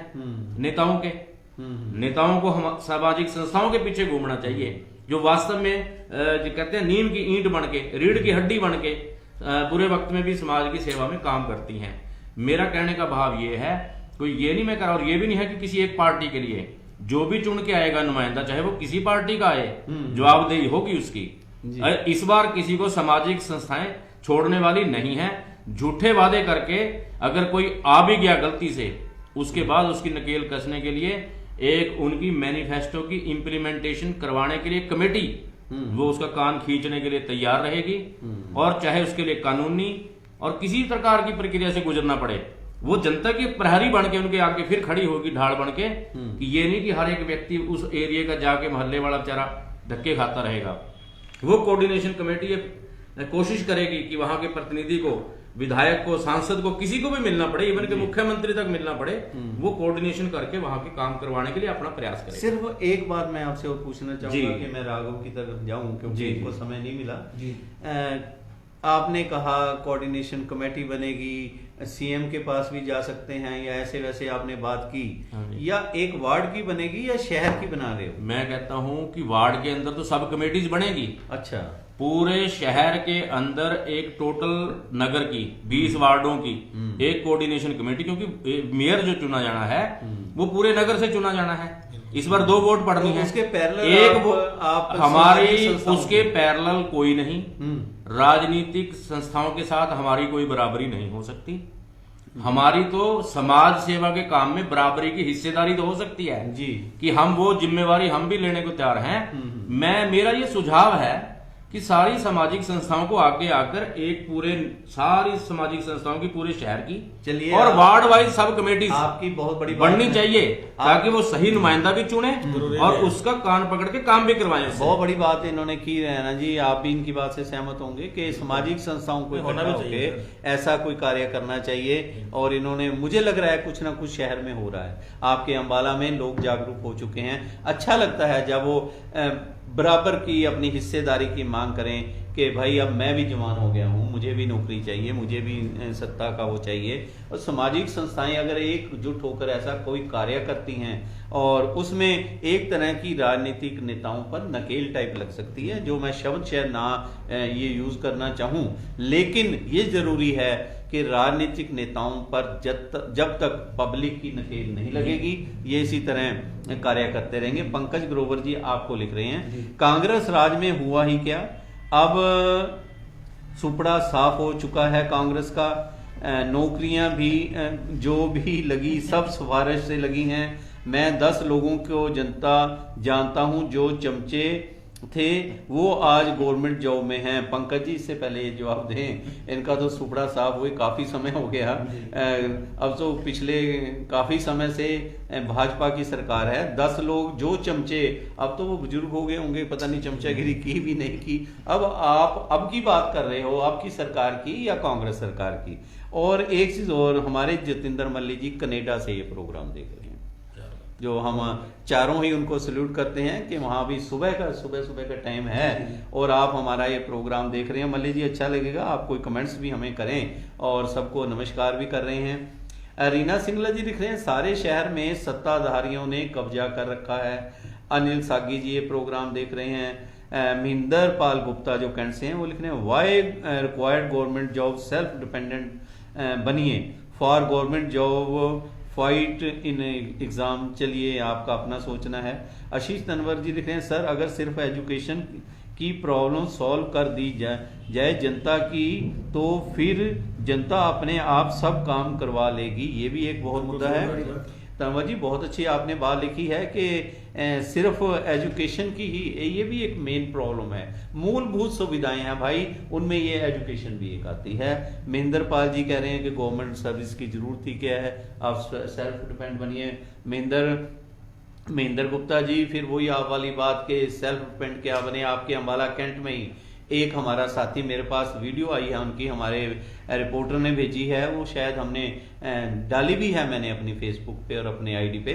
उसमें यह है कि कल आपके कैंट के अंदर ही एक सब्जी वाला मार्केट के अंदर सब्जी बेच रहा था और उसकी नगर निगम वाले गए, उसकी सब्जी तहस नहस कर दी और घेर दिया, ये हो गया वो हो गया। वो शख्स 5 घंटे नगर परिषद के दफ्तर के बाहर अपनी सब्जियां घेर के रोता रहा, बिलखता रहा उसका परिवार। किसी ने किसी भी पॉलिटिकल पार्टी ने, चाहे वो कांग्रेस हो चाहे वो भाजपा हो, कोई भी सामाजिक संस्था हो, कोई भी उनके पास नहीं गई। आखिर में वहां के एसएचओ को हम सल्यूट करते हैं, वो गए, उन्होंने उसे समझाया कि भाई कोई ऐसी बात नहीं, आप दोबारा फड़ी अपनी जो सब्जी बेचते हो वहां लगाओ। तो ये महेंद्र कुमार जी, अगर इस तरह की बातें होंगी तो लोग क्या करेंगे, कहाँ जाएंगे, कैसे खाएं पिएंगे। देखिए, गवर्नमेंट सर्विस भी चाहिए, पढ़े लिखे को चाहिए, तभी हमारे जो सरकारी दफ्तर हैं आज उनमें काम काज कैसा हो रहा है आप अच्छी तरह जानते हो। चलिए, इस विषय पे मैं जरूर चर्चा रखूंगा। और महेंद्र गुप्ता जी, मैं आपको, महेंद्र पाल जी, आपको इनवाइट भी मैं करना चाहूंगा इस सारे प्रोग्राम में, अगर आप आना चाहें तो। एक जो मेन मुद्दा उभर कर आया शहर में इनक्लोजमेंट जी, के कब्जे, कैंट में भी शहर में भी ये सारे हो रहे हैं, इसके बारे में आप क्या कहेंगे? सर, कब्जे हो रहे हैं, बिल्कुल किसी से छुपा नहीं है। आए दिन का आज भी अखबार में आया है कि 30 जो नोटिस नगर निगम ने दिए हैं, बट वो ठंडे बस्ते में। वो क्यों हो रहे हैं? वो तब हो रहे हैं जब मिली भगत हो रही है। जो ये जो खेल चल रहा है सत्ताधारियों का, किसी से छुपा नहीं है सर। और इसमें कोई एग्जांपल देंगे आप? सर, कहना बहुत आसान है कि कब्जे हो गए, जब बताना पड़ता है तो हाँ प्लीज बताना चाहूंगा। हाँ प्लीज। मतलब किसी व्यक्ति का मुझे राइट नहीं है सोशल मीडिया पे बोलना, नहीं, किसी का नाम लिए बिना मैं बोलूंगा कि एक शिक्षा संस्थान जिनके जो प्रिंसिपल हैं या उनके परिवार के सदस्य हैं, वो कहीं ना कहीं सरकार के साथ जुड़े हुए हैं। ऐसे में शिक्षा संस्थान में रातों रात क्लासरूम तोड़कर शटर लगा के दुकानें बना दी जाती हैं। उसके बारे में मैंने सवाल किए, सीएम विंडो पे डाली, आज तक कोई जवाब नहीं। निगम वालों को फोन करो, उठाते नहीं। तो कहीं ना कहीं सर मिली भगत है ना। शहर के बीचों बीच बड़ा ही प्रतिष्ठित स्कूल है वो, वहां पर क्लासरूम तोड़ के कमर्शियल में उसको तब्दील करने का काम कर रहे हैं। सरकार का पूरा इसमें स्पष्ट रूप से हाथ है। चलिए, ये तो किसी स्कूल की बात है, इस पे हम फिर भी डिस्कस कर सकते हैं, हम करेंगे भी नजायज कब्जों पे। हम बात कर रहे हैं नगर निगम के चुनावों की। अगर हम बात करें, आप दोनों सामाजिक संस्थाओं से जुड़े हुए हैं, आप भी बताएंगे कि अगर हम अम्बाला शहर की पहले बात करें, अम्बाला शहर में HDF ने पहल की, मेयर का अपना कैंडिडेट घोषित कर दिया। और हमारे एक दूसरे साथी हैं जो अकाली दल से बिलोंग करते हैं, वैसे सोशल ऑर्गेनाइजेशन से जुड़े हुए हैं, इंजीनियर बलबीर सिंह, उनकी मिसेज भी इलेक्शन के उसके अंदर मेयर के पद के लिए उन्होंने भी डिक्लेयर कर दिया। और भाजपा के भी 1-2 नाम तो बहुत सक्रिय हैं, जैसे संदीप सचदेवा जी की मिसेज का नाम आ रहा है, या संजय शर्मा जी की नाम आ रहा है। लेकिन उसके अंदर लग रहा है कि शायद सचदेवा की मिसेज, सचदेवा जो एडवोकेट हैं, उन्होंने ज़्यादा ही प्रचार तेज कर रखा है। अगर हम उन पे थोड़ी सी चर्चा करें मेयर के इलेक्शन पे, तो आपका क्या कहना है इसके बारे में? देखो वालिया जी, सामाजिक संस्थाएं क्या चाहती हैं मेयर से, क्या आप लोग? मैं यही कहने वाला था कि मैं किसी व्यक्तिगत के ऊपर अभी नहीं कहना चाहूंगा, क्योंकि जब मैंने एक सुझाव दे दिया कि हमारी एक कोऑर्डिनेशन कमेटी आपस में बैठ के जब ये तय करेगी कौन सा मेयर जो है जो अम्बाला की समस्याओं को करा सकता है समाधान, और किस पे हमको हमारे विश्वास की कसौटी पे कौन खरा उतर सकता है, वो हमें लगेगा सामाजिक संस्थाओं को, तो हम उसको चुनने का जरूर काम करेंगे। लेकिन उससे पहले हम ये चाहेंगे कि वो हमारे साथ एक कमिटमेंट्स करें सामाजिक कार्यों के लिए, मतलब जो उस एरिया के कार्यों के लिए, शहर के कार्यों के लिए, जो अपनी कमिटमेंट सॉलिड तरीके से करेगा और जिसका हमें लगेगा कि हाँ ये जो कमिटमेंट कर रहे हैं, यूं तो सारे लोग इलेक्शन के दिनों में आके कमिटमेंट करके जाएंगे। आज के दिन में कोई भी ऐसा उम्मीदवार नहीं होगा जो हमें ये कहेगा कि नहीं ये तो नहीं मैं कर पाऊंगा। सारे ही हमें जो है जो क्या कहते हैं हम देसी भाषा में लड़के दे के जाएंगे इन दिनों के अंदर। लेकिन ये हमने देखना है कि वास्तव में कौन सा उम्मीदवार हमारी कसौटी पे खरा उतरने वाला है, कौन सा उम्मीदवार हमारे मैनिफेस्टो के मुताबिक, हमारी मांग के मुताबिक अपना मैनिफेस्टो बनाने वाला है, किसकी क्या बैकग्राउंड रही है। देखो सामाजिक संस्थाओं का तो ये दायित्व बनता है ना, ये फर्ज भी बनता है एक जागरूक नागरिक होने के नाते कि वो कम से कम जनता को सहयोग करें, ये बताने में भी कौन सा उपयुक्त हो रहेगा इसमें, जो उसको उसके नजरिए से समाज सेवा की आयु से देखना है हमने तो उसको। अगर हम व्यक्तिगत स्वार्थ की राजनीतिक पार्टी के चश्मे से देखेंगे तो हमें हर वो उम्मीदवार अपने वाला ही अच्छा लगेगा। अगर हम सामाजिक चश्मे से देखेंगे, समाज सेवा का चश्मा लगाकर यदि हम चुनाव करेंगे तो शायद वो एक निष्पक्ष हमें निर्णय लेने में एक अच्छा कारगर सिद्ध हो सकता है। बल्कि मेयर मैं तो ये कहूंगा कि मेयर का जो प्रत्याशी है वो एफिडेविट भी दे सकता है कि भाई मैं ये काम करूंगा, नहीं करता तो आप मुझे हटाएं। खाली बातों में नहीं, जैसे मोदी जी ने कहा मुझे 50 दिन तो अपना देश की सूरत बदल दूंगा, सूरत तो नहीं बदली लेकिन लोग जरूर मर गए। और देश की अर्थव्यवस्था की जीडीपी का क्या हाल है तो आपको चलिए ये तो बड़ी बातें हैं, हम अपने शहर की बात शहर की बात ही वाली जी मैं कह रहा हूँ कि जो मेयर का हो चाहे वो पार्षद का जो प्रत्याशी हो, वो हम जो समाज सेवी संस्थाएं हैं हम भी ये उनमें ये देखना चाहेंगे कि हमारे जो भी पार्षद मेयर बने वो भी उन्होंने भी समाज सेवा की हो या हमने उनको देखा हो समाज सेवा करते हुए। चलिए हमारी रीना सिंगला जी फिर लिख रही हैं आपके लिए, शहर में शहर व कैंट दोनों की बात कर रही हैं वो। अंबाला के आधे से ज्यादा लोगों ने पार्षद और मेयर की दावेदारी कर रखी है सर, कहाँ हैं वो, क्यों उनके पास नहीं गए? सब्जी वाले की शायद बात कर रही हैं, क्यों उनके पास नहीं गए? जो अब नहीं जा पा रहा वो बाद में क्या पूछेगा? कि जो अभी नहीं गए बाद में क्या पूछेंगे वो लोग? इस बार किसी सफेद कुर्ते पजामे वाले की वोट नहीं पड़ेगी जिन्होंने रानीपाल की चमक की आड़ में अपने मन और दिमाग की कालिमा को छुपा रखा है। जागो, अब तो होश में आओ अंबाला वासियों, दिमाग का प्रयोग करो, गदर मचा रखा है ऐसे लोगों ने। चलिए इसका जवाब तीनों में से भी कोई देना चाहे। हमारे आशीष तनवर जी लिख रहे हैं, सर अंबाला की जीटी रोड पर इलीगल पार्किंग ट्रकों की ओर कालका चौक से लेकर मंजी साहब तक आपको गंदगी ही गंदगी, सिर्फ गंदगी ही नजर आएगी। आज तक उसके लिए किसी ने कुछ नहीं किया। ये तो आपके बहुत बड़ी बात है इनकी, हम दिखाते भी हैं। सोनू मनोचा जी लिख रहे हैं, वेल सेड सचदेवा जी, जो आपने कहा मैं अभी आऊंगा आपकी तरफ भी कि उसमें कई शंकाएं मुझे नजर आई हैं, वो मैं आपसे बात करूंगा। हमारे आशीष तनवर जी लिख रहे हैं, mayor power is equal to MLA, मतलब अब सिटी में 2 एमएलए हो जाएंगे या 2 मेयर हो जाएंगे, मतलब एक ही काम के लिए 2 पर्सन। सोनू मनोचा लिख रहे हैं, इस बार पंजाबी कम्युनिटी से भी कैंडिडेट होना चाहिए। चलिए आपकी, हम किसी जात पात में विश्वास नहीं रखते, आपने जो कहा पब्लिक सुन रही है। किसी की रीना जी लिख रही है, किसी की रोटी रोटी छीना अतिक्रमण हटाना है क्या? सारे शहर में अतिक्रमण हो रहा है, ज़्यादा दूर क्यों जाना? यहाँ तक कि हमारे सेक्टर 7 में हर कोठी वाले ने हुड्डा के नियम के विरुद्ध कंस्ट्रक्शन कर रखी है। चलिए ये तो आप वाली बात कि अपने आप से ही हमें शुरू होना चाहिए कि मेरी कोठी के आगे कितना हमने शेड या क्या बना रखा है। हमारे सुनील यादव जी भी लिख रहे हैं, बहुत सी बातें हमारे पब्लिक जागरूक है, सब कुछ समझती है, सब कुछ जानती है, लेकिन चुनाव के वक्त फिर वही आ जाता है। जैसे हमारे एक साथी ने कहा, हम पंजाबी, हम बनिए, हम सरदार, हम मुसलमान, हम ईसाई, हम क्रिश्चियन, हम बीसी, हम एससी। तो इस तरह के जब मुद्दे आ जाते हैं तो सचदेवा जी ये मुद्दे जो मेन हम अभी गिन रहे हैं यह सारे गौन हो जाते हैं, खत्म हो जाते हैं। वहां पे हमारी जात पात राजनीति पे ये हैवी हो जाती है। अगर ये इस तरह का माहौल हो गया, क्योंकि मैं आप गया था अभी बड़ौदा का, मैं सिर्फ इसलिए जिक्र कर रहा हूं कि वहां पे भी ये जातिगत राजनीति हैवी हो गई थी, लोग यही भूल गए थे ये इलेक्शन है तो क्या है। इसके बारे दोनों से मैं पूछूंगा, पहले सचदेवा जी आप बात कीजिए, फिर मैं आपकी। बिल्कुल, बहुत ही आपने वालिया जी एक बहुत महत्वपूर्ण बिंदु पे किसी एक कमेंट्स आया, उसके कारण से उस बिंदु के ऊपर आपने स्पेसिफिकली कहा है कि किसी भी प्रकार की जात पात के ऊपर जो है इलेक्शन नहीं होना चाहिए। मैं बिल्कुल पूर्णतः इस हक में हूं। और आपने, क्योंकि आपने आपके कैप्शन में ये क्लियर है कि मैं शक्ति मंच की तरफ से बोल रहा हूँ, और हमारी जो शक्ति मंच की जो संस्था है वो 36 बरादरी की संस्था है।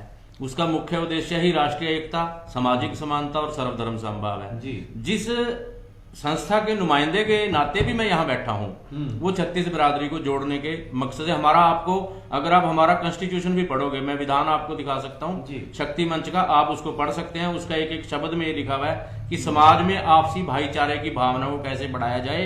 हम हर वो काम करेंगे जिसमें समाज की छत्तीस बिरादरी आपस में जुड़े जी। तो अब रही बात कोई चुनाव के अंदर, जैसे आपने बड़ौदा का उदाहरण दिया या कहीं का भी होता है, मैं इस हक में हूं कि राजनीतिक जो ये चुनाव होते हैं ये जातीय आधार पर नहीं होने चाहिए। पार्टियां ठीक हैं, अपने ढंग से जातीय संतुलन बनाकर टिकट्स देती हैं, लेकिन चुनावों के अंदर एजेंडे प्रमुख होने चाहिए, जातीय चीजें गौण होनी चाहिए, प्रमुख होने चाहिए मुद्दे। जातीय आधार एक साइकोलॉजिकल हमारे समाज का ताना बाना बना हुआ है, ढांचा बना हुआ है, लेकिन उसके आधार पर ही हम केवल नुमाइंदा चुने। अब वो दौर हमें खत्म करना पड़ेगा। ये इस प्रकार के जो दौर हैं ये हमारे समाज के लिए बहुत घातक हैं। इससे हम पिंड छुड़ाना चाहते हैं। अगर हम अपने समाज को, देश को, अपने राज्य को, अपने शहर को आगे बढ़ाना चाहते हैं तो हमें जात पात से ऊपर उठकर विकास के मुद्दों पे, डेवलपमेंट के मुद्दों पे, भाईचारे के मुद्दों पे जिस दिन जनता आगे बढ़ना सीख जाएगी, मैं कहता हूं आधा काम तो यहीं से हल हो जाएगा। जब तक हम इसी व्यक्तिगत स्वार्थ के लिए, व्यक्तिगत जाति के लिए, वो मेरा वो तेरा, वो मेरा तेरा वही नहीं, जो काम करने वाला वो मेरा, जो काम करने वाला मेरा भाई भी हो सगा वो मेरा नहीं, जो समाज का काम नहीं करे, इस भावना के साथ हमें इन नुमाइंदों को देखना होगा। तो वालिया जी, जो मैं सामाजिक संस्थाओं की टीम की बात क्यों कर रहा हूं, जब वो कोऑर्डिनेशन कमेटी बनेगी उसमें किसी एक व्यक्ति का एकाधिकार नहीं रहेगा। मैं तो चाहता हूं सारी सामाजिक संस्थाएं मिलें, अपनी एक वेबसाइट, और हम तो अपनी शक्ति मंच की तरफ से बहुत जल्दी एक वेबसाइट लॉन्च करने वाले हैं कि जिसके अंदर लोग अपनी समस्याएं भी डालेंगे, हम उसमें पोर्टल भी डालेंगे कि अपने अपने वार्ड की समस्याएं डालें। चलिए, ये तो बहुत बड़ी आपकी बात है। मैं अभी इस पे इतना स्पष्ट कमेंट्स नहीं करना चाहता। रैना जी, मैं तो यही कहूंगा कि अभी तो मंगेरी लाल के हसीन सपने हमें नजर आ रहे हैं। आने वाले समय में देखिए आप लोगों को कितना सामाजिक संस्थाओं को हलूना देकर जगा सकते हैं, इसके बारे आप क्या? मैं वालिया जी ये कहना चाहूंगा, ये सपने मुंगेरी लाल के हमारे नहीं है। जो मुंगेरी लाल के सपने लेकर चुनाव में आने वाले हैं उनके सपनों को चकनाचूर करने वाले हैं। नेताओं के, हम तो नेताओं के, हमारा कोई सपना ही नहीं है, ना हमारा कोई उम्मीदवार है। हम तो कहते हैं अच्छे उम्मीदवार आए, किसी भी पार्टी से आए। हमने वो सपने मुंगेरी लालों को नहीं लेने देने जो आज तक सामाजिक संस्थाओं को ढाल बनाकर हमेशा यूज करते आए हैं। तो मैं तो वो चीज कह रहा हूँ, इनकी तो नींद उड़ जाएगी। मैं तो वो बैरिकेड बनाना चाह रहा हूँ। बिल्कुल, मैं तो सामाजिक संस्थाओं को एक बैरियर ऐसा बनाना चाह रहा हूँ जो मुंगेरी लाल के सब, हाँ ठीक है, हमारी तो ये इच्छा है, आप इसको हमारे मुंगेरी लाल के सपने कहो, लेकिन हमारे सपने समाज के लिए हैं। हम अगर सपना देख रहे हैं तो वो मुंगेरी लाल के सपने हमारी जनता के लिए, लोगों की सोच के लिए तो हम सोच रहे हैं। ये बात हम उस पर कितना कसौटी पे खरा उतर पाएंगे ये अभी भविष्य के गर्भ में है, हम प्रयास पूरा करेंगे। नहीं, बहुत अच्छी आपने बात की। और जो मैंने शब्द यूज किया, मंगेरी लाल के हसीन सपने, ये एक तरफ नहीं, सिक्के के दोनों तरफ है। जो चुनाव में आपको हसीन सपने दिखा रहे हैं उनके लिए भी, और जो हसीन सपने देखकर वोट डालने चले जाते हैं उनके लिए भी, दोनों के लिए। वालिया जी, हम तो अब की बार ये कोशिश करेंगे कि जो चुनाव हो वो जाति और ये रंग भेद से हटकर हो, क्योंकि हम जब किसी के पास जाते हैं उनकी सेवा करने के लिए, तो हम ना तो ये पूछते हैं कि तुम हिंदू हो कि मुस्लिम हो, सिख हो या ईसाई हो। तो ये सबसे पहले जो है ये हम, फिर मैं दोबारा यही बोलना चाहूंगा कि हम अपने जो कैंडिडेट हैं उसके अंदर यही देखना चाहते हैं कि भाई वो समाज सेवा से प्रेरित हो, ना कि वो किसी की पार्टी से या किसी व्यक्ति विशेष से प्रेरित हो। क्योंकि अगर जब तक उसके अंदर ये समाज सेवा की भावना नहीं होगी तो वो चाहे पार्षद बन जाए, चाहे प्रधानमंत्री बन जाए, तो वो काम नहीं होने। काम तो फिर वही आपकी बात आ जाएगी पिछ लगू वाली बात, ये आपने सीट पे बैठ गए और बैठे तो आप हो लेकिन पीछे से चला कोई और रहा है। चलिए, कम से कम हमारे एक जो मेन हमारे व्यूअर्स हैं वो बहुत कमेंट्स करते हैं और हर तरह से जगाने की कोशिश करते हैं, लेकिन आज उन्होंने संतुष्टि सी प्रकट की है। वो कह रहे हैं, मैं नाम आप समझ ही जाओगे, बहुत बढ़िया प्रदुमन भाई साहब, ये हैं हमारी रीना सिंगला जी, जो शायद आज जिन्होंने कहा कि बहुत बढ़िया। इनकी बातों सुन के तो चाहे वो भाजपा वाले हों, चाहे वो HDF हो, चाहे आप हों, चाहे दूसरी पार्टी हो, उनकी तो थोड़ी सी नींद नहीं उड़ गई होगी। सर नींद ये तो, क्या कह रहे हैं? सर नींद तो उनकी उड़ी है जिनको आज आपने बुलाने की कोशिश की है, जो आए नहीं, क्योंकि ये सरकार उन्हीं की है। फिलहाल जो उन्हीं के ऊपर ही नींद उड़ने का काम है। हम पूरी तरह से तैयार हैं और आप कुछ ही दिनों में जैसे भी वो हाईकमान ने फैसला करना है कब क्या होना है। तो आपकी हाई कमांड सबसे पीछे क्यों रह जाती है? सर पीछे नहीं है, प्रक्रिया चल रही है। जो जीतने वाला मजबूत उम्मीदवार होगा, जिसको जनता चाहती है, उसी के चयन के लिए कहीं ना कहीं वो एक प्रक्रिया होती है। आपको लगता है कि अंबाला में कांग्रेस के पास जीतने वाले कैंडिडेट बिल्कुल है सर, बिल्कुल है। और इस बार जो कोई जीत होगी एक वो, आधा नाम बताएंगे? सर मैं वैसे नाम नहीं किसी का लेना चाहूंगा जी। क्योंकि ये हाईकमान का काम है। अच्छा। बिल्कुल राघव जी, जितना मुझे सुनने में तो लग रहा कैंडिडेट ही नहीं है। सर सब कुछ है, ये तो आपकी सोच है ना। नहीं, आप अब आप कांग्रेस कांग्रेस यही नहीं पता कि आप- चुनाव चिन्ह पे लड़ेगी कांग्रेस या नहीं ऐसा है, वो तो ये भी छोड़िए आप। देखिए, ये जो है पार्टी की नहीं, जो है- पार्टी- अगर हमारे सामाजिक संस्थाओं के लोग पूछ रहे हैं राघव जी, जी। तो आपको जवाब दे देना चाहिए। इनका ये कहना सर, मैं तो दे है रहा कि हूं। अभी पार्टी अपने चुनाव चिन्ह पंजे पे इलेक्शन लड़ेगी या पंजे की जगह गंजे होते ही नजर सर वो सारा कुछ तय हो चुका है, क्या होगा क्या नहीं होगा इनको जल्द आपके चैनल के माध्यम से ही पता लग जाएगा। मैं ठीक। ऑफिशियली नहीं बता सकता। नहीं, ठीक हर है। एक की अपनी मजबूरियां होती है, हर नहीं। एक का एक प्रोटोकॉल होता है। राघव जी, हम तो चाहते हैं कि किसी भी पार्टी से जो भी आए वो समाज सेवी का भाई बंदा हो। मैं एक चीज बताऊं, हम सच का दर्पण है, जी, सच की हाँ, बात करते बिल्कुल। हैं। कम से कम मैं कांग्रेस पार्टी को इतनी जरूर शाबाशी अपने चैनल से दूंगा कि राघव भाई यहाँ आए, अपनी बात रख रहे हैं। नहीं तो पॉलिटिकल पार्टियां पहले ये कह देती हैं जी उस चैनल पे तो सच की बात होगी, वो वालिया सच्ची बात पूछेगा तो हम क्या जवाब देंगे। इस तरह का माहौल भी अंबाला में, हरियाणा में क्रिएट हो गया कि भाई दीप एक्सप्रेस न्यूज चैनल पे अगर आपने जाना है तो तैयारी के साथ जाओ। ये मजमे वाला काम नहीं है कि इतने में पेन बिक गया, इतने में हमने ये कर दिया, इतने में हमने 2-4 उल्टे सीधे शेर, किसी की टांग पकड़ ली, किसी की बाजू पकड़ ली और सुना दिया और हमने अपना काम चला लिया। ये सत्य का वालिया जी, दर्पण हम है। आपको भी शुक्रिया करना चाहेंगे कि आप जनता से जुड़े और मुद्दों के सवाल पूछते हो, इधर उधर की बातें नहीं घुमाते जैसे कई और करते हैं। मैं उनका नाम नहीं लूंगा, नहीं लेना उसमें भी हम विषय है। आपको बधाई देना चाहेंगे कि आप जो सच्चाई की बात, ताकि जनता है वो सब सच्चाई जाने। जी जी। और एक चीज हमारे, इससे पहले कि मैं आपकी तरफ आऊं, दोनों की तरफ, आशीष तनवर जी लिख रहे हैं, सर नगर निगम को स्ट्रीट वेंडर्स के लिए जगह निश्चित करनी चाहिए और उन्हें लाइसेंस देना चाहिए और सही हल इसका यही है। बहुत बड़ी बात है ये भी कि पता ही नहीं स्ट्रीट वेंडर को, बेचारों को, उनको उनके नाम पे भी मैंने दिखाया था कि लोग 100-100 रुपए 200-200 रुपए इकट्ठे कर लिए थे कि आपको हम लाइसेंस दवाएंगे, हम ये करेंगे। ये भी भाई साहब कोई सामाजिक संस्था थी, माफ करना। सर एक मिनट बात काटना चाहूंगा। बड़े बड़े अवैध निर्माण तो हो रहे हैं, उनको कोई रोकने वाला नहीं। और एक बेचारे सब्जी वाले को, एक बेचारे रेडी वाले के लिए इतनी फोर्स लाके खड़ी कर देते हैं। अगर ये फोर्स जो है नाजायज कब्जे वाले, अवैध कब्जेदारियों के वहां खड़ा हो तो शायद कहीं ना कहीं जनता को कुछ दिखे कि सरकार कुछ कर रही है। एक हमारे सोम नागपाल जी हैं, मेरे दिल की बात लिख रहे हैं, वो भी मैं पढ़ना चाहूंगा। कुछ लोग समाज सेवा के नाम पर अपनी राजनीति चमकाना चाहते हैं। समाज सेवी को राजनीति से दूर रहना चाहिए, सच्ची समाज सेवा वही है। सोम नागपाल जी, आप ठीक कह रहे हो, लेकिन हमारे शास्त्रों में, हमारे ग्रंथों में, अगर 4 वेदों की भी बात करें, 4 वेद है ना जी, अगर मैं गलत नहीं कह रहा, हमारे वेदों के अंदर, हमारी वाणी के अंदर, हमारी अगर रामायण या महाभारत की बात भी करें वहां भी राजनीति और धर्म, राजनीति और सेवा दोनों इकट्ठे चले हैं। राजनीति के बगैर सेवा अधूरी है और सामाजिक सेवा के बगैर राजनीति अधूरी है। ये मेरा कहना है नागपाल जी, और आप ठीक कह रहे हो। मैं एक बात आपको बताना, अब बीच में ही रहेगी नागपाल जी, मैं आपकी बात से कुछ हद तक सहमत हूं कि पीछे वेंडर्स की बात चली थी, तनवर जी ने जो लिखा, कोई समाज, कथाकथित समाज सेवी वहां पर पहुंच गए और उनके मीडिया का भी उनको सहारा था। मैं तो बहुत बड़ी बात कर रहा हूं, अपनी मीडिया पे भी उंगली उठा रहा हूं। 5 उंगलियां बराबर नहीं होती, सभी समाज सेवी ऐसे नहीं होते, सभी मीडिया ऐसा नहीं होता, सभी राजनीतिक दल एक से नहीं होते, हर एक में अच्छे आदमी भी होते हैं, लेकिन फिर वही बात, 5 उंगलियां बराबर नहीं होती। वहां पे वेंडरों को किसी से 100 रुपए, किसी से 200 रुपए लेकर भाई तुम्हारे लाइसेंस बना देंगे, वो भी पुलिस, मैं अम्बाला पुलिस को दाद देता हूं उन्होंने उन लोगों को पकड़ा जो इस तरह के काम कर रहे थे। उसमें एक आधा मीडिया वाला भी था जो सोशल मीडिया से हैं, किसी का हम नाम लेते इकट्ठे अच्छा नहीं लगता। एक वाली जी मैं इसके ऊपर मैं हाँ, कहना चाहूंगा हाँ जी, क्योंकि जो व्यूअर ने कमेंट किया है सामाजिक संस्थाओं के ऊपर थोड़ा सा, हाँ, कि सामाजिक संस्थाओं को उससे दूर रहना चाहिए। बिल्कुल ठीक है, सामाजिक संस्थाओं का कोई व्यक्तिगत निजी हित नहीं होता।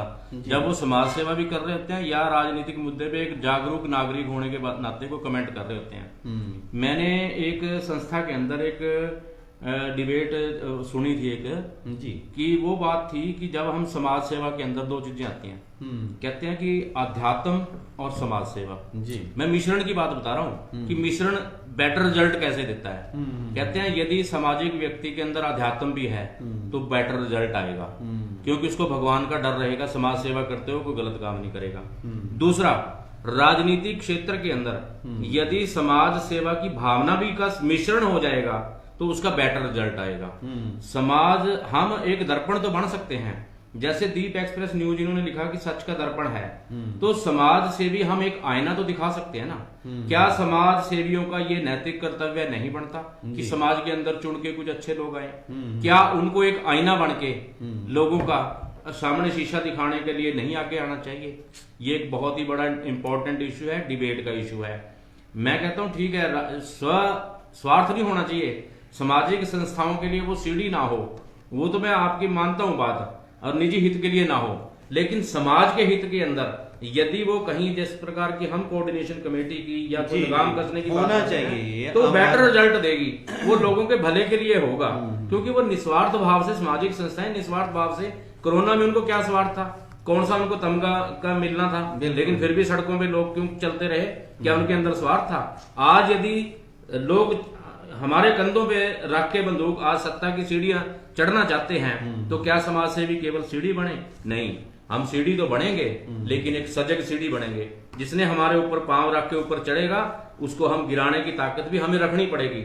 जिस दिन ऐसा होगा उसी दिन लोगों को सामाजिक कार्यकर्ताओं की जरूरत है। समाज का भला भी तभी होगा हाँ, आने वाले समय। और समाज का भला भी समाज सेवियों के सिर पे ही होता है, दानी सज्जनों के सिर पे होता है, जो सभी को साथ लेकर चलते हैं। चलिए, आशीष तनवर जी इस पे कमेंट्स लिख रहे हैं, क्योंकि समय अभी मैं देख रहा हूँ। जरूरी नहीं कि सभी राजनीतिक लोग एक जैसे हों, कुछ राजनीति के लोग अच्छे समाज सेवी भी होते हैं। अंबाला में मास्टर शिव प्रसाद एमएलए इसका एक एग्जाम्पल है। बहुत बड़ी आपने बात की, हम भी मास्टर शिव प्रसाद जी को बहुत करीब से देखा है मैंने, तो हमारे रेलवे रोड पे थे। और वो आशीष जी, आप लोग तो छोटे छोटे होंगे, 15 साल कंटिन्यू एमएलए रहे हैं, और उनकी जेब में स्टंप होती थी एमएलए की। किसी का काम हो वो 1 मिनट में अंबाला सभी पहचानता था, 1 मिनट नहीं लगाते थे उन्होंने, कभी किसी का कार्य नहीं रोका, कोई काम नहीं रोका। और आज भी जो उनकी वहाँ चाय की दुकान है, आज भी वही दुकान है, उन्होंने कुछ नहीं बनाया। नहीं, एमएलए तो दिनों के अंदर ही बड़ी बड़ी कोठी हैं, बड़ी बड़ी कारें, पूरे हरियाणा पंजाब देखते ही हो आप।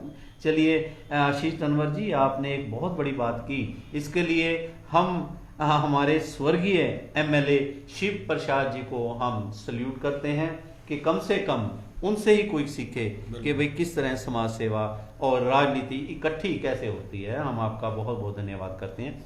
एक चीज मैं लास्ट में कि आप राजनीति से जुड़े हुए हो जी, और आप कांग्रेस की, आप सोशल मीडिया सारा देखते हो, ये इलेक्शन बिल्कुल एकदम सामने है, और शायद जो हमें पता लगा है कांग्रेस के पास अभी कैंडिडेट भी, जैसे हमें पता लगता है कि अभी आपको ढूंढने पड़ेंगे, तो आप आधे मिनट या 1 मिनट में लास्ट में अंबाला शहर और कैंट के लोगों से क्या अपील करना चाहेंगे, पार्टी की क्या बात रखना चाहेंगे?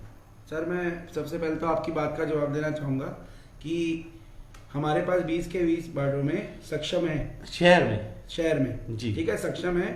और मेयर के कैंडिडेट जो हमारी पार्टी का है, मैं नहीं नाम डिस्क्लोज कर सकता, सब नहीं, ऐसा नहीं है कि नाम नहीं है। चलो पहले कर देना, इलेक्शन के बाद करना है, बाद में भी आप कर सकते हो, आपके पास समय है जी जैसे आप ठीक समझे। दूसरा, मैं अंबाला की शहर की जनता से यही अपील करना चाहूंगा कि आपने सोच समझ कर वोट देना, जिसको भी देंगे आप। मैं थोड़ा हटके भी बात हाँ जरूर, ठीक है ना, आप समाज से भी हो जी, अपनी बात सोच समझ कर वोट देना, पढ़े लिखे को वोट देना, उसको वोट देना जो जिसको आपको लगता हो कि कहीं ना कहीं आपकी आवाज़ जो है उठा सके, पहले की तरह जो ये चल रहा है आजकल की बिल्कुल डमी वाला काम ना हो। सर दूसरा मैं सामाजिक संस्था पे आना चाहूँगा 1 मिनट के लिए। जी जी।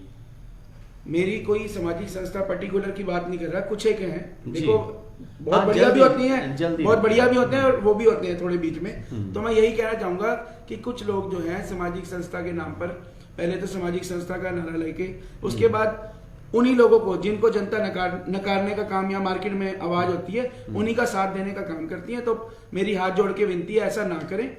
बाकी जो है जनता सब जानती है, समय आने वाला है, सब सामने क्लियर हो जाएगा। नहीं, आप गोल मोल सी बात कर दी, आधा मिनट में आप क्लियर कीजिए, आप क्या कहना चाह रहे हो? सामाजिक संस्थाएं जी। जो हारे हुए हैं या उनको सपोर्ट कर देती है, क्या बात बनी? सर मैं ये कहने का मतलब है, मान लो जनता जिसे नकार रही है, किसको नकार? किसी को भी सर, कोई भी हो सकता है, जी। जनता जिसे नकार रही है तो वो खुद तो जनता के सामने जाते हुए कतराते हैं कि हमने किया क्या। बहुत बड़ी बात है ये। मैं हाँ। खुले ओपन उससे कह रहा हूँ कि वो कतराते हैं हमने किया क्या।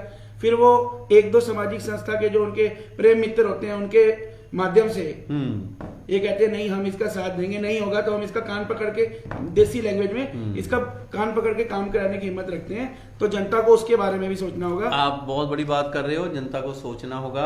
आप पूरी एक लाइन रहेगी शायद आपकी, कुछ और कह रहे थे सर बस होगी कभी होगी। मेन चीज राघव जी ने बहुत बड़ी बात की, जो मैंने शुरू में ही बात की थी। राघव जी ये बात आप भाई भी बैठे हो कि सामाजिक संस्थाओं का दुरुपयोग राजनीतिक दल करने लग गए हैं कई जगह, और राजनीतिक दल अपने ही सामाजिक संस्थाएं बनाने लग गए हैं।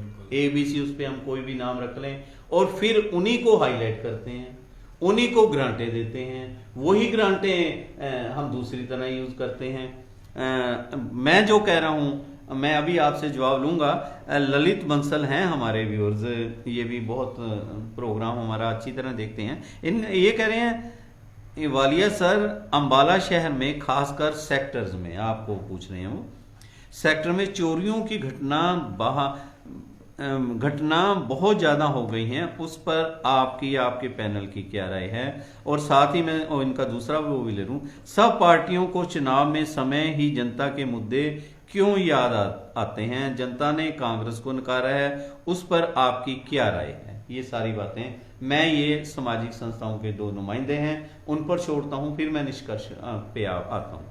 एक तो इन्होंने चोरियों की बात की कि आपके सेक्टरों में, बाहरले एरियो में ज्यादा चोरियां हो रही हैं, इसके बारे में बिल्कुल वाले जी, जो जिसको कह सकते हैं कि लो डेंस एरिया होता है, जहाँ पे घरों में मतलब आबादियां कम है जैसे, और दूर दूर घर भी पड़ जाता है सेक्टर्स के अंदर, क्योंकि सिस्टमेटिक बना हुआ है सारा जी। इतना एरिया आपने आगे खुला, मतलब हर चीज वहाँ एक वैसे है।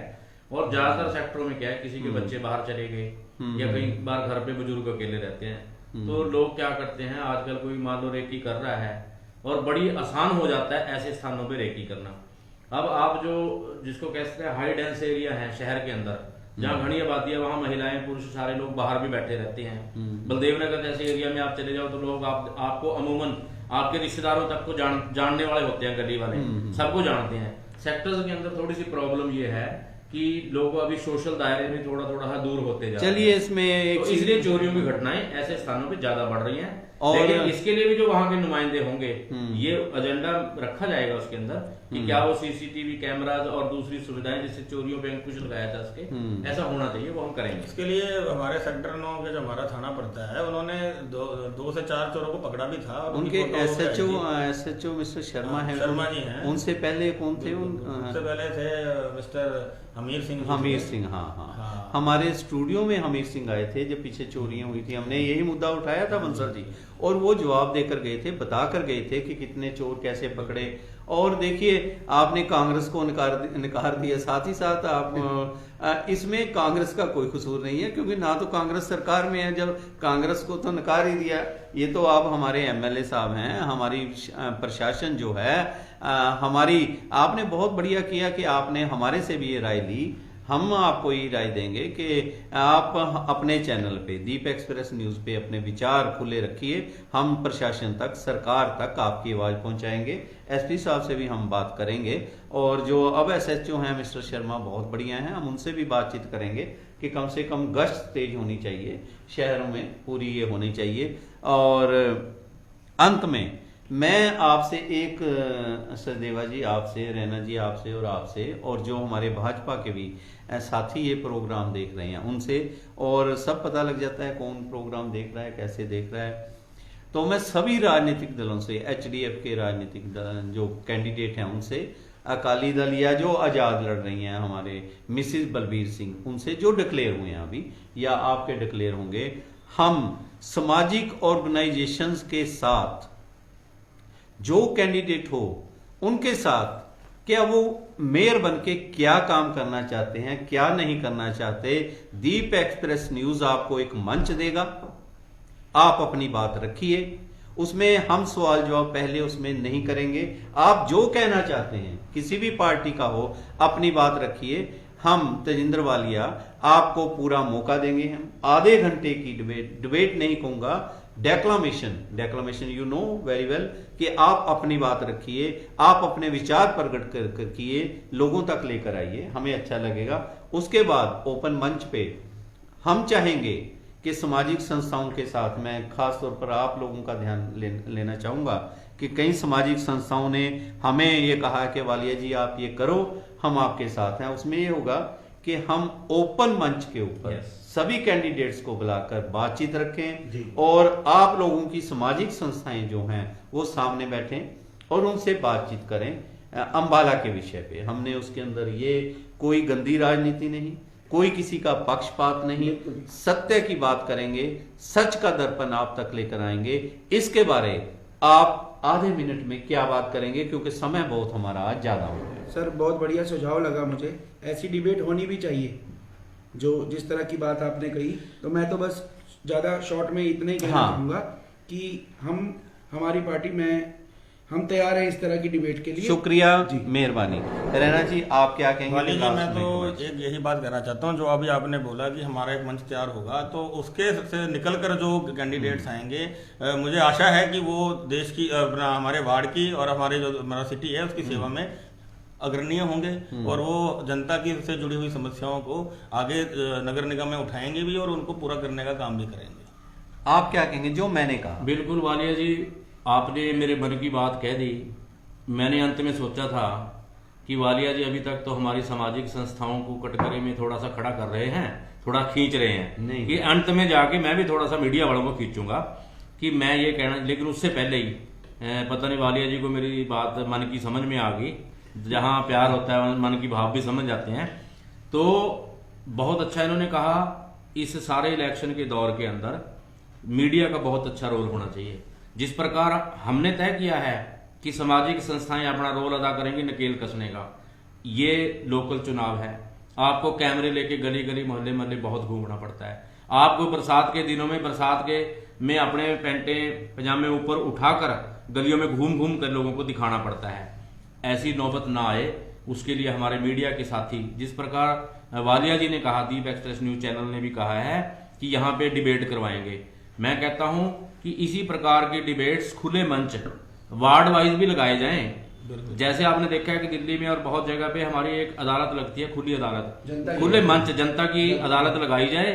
उसके अंदर सामने सामाजिक संस्थाओं के और प्रमुख लोग उस एरिया के वो बैठेंगे और सामने नुमाइंदे हों, वहां सवाल जवाब किए जाए, कमिटमेंट्स करवाई जाए, पब्लिकली लाइव कराई जाए और उसको रिकॉर्डेड होंगी वो हर चीज, बहुत बढ़िया, ताकि बाद में जो है उनको फिर हम पकड़ा, हमारे लिए भी इजी हो जाएगा जो हमने प्लान किया कि हम कैसे नकेल कसेंगे।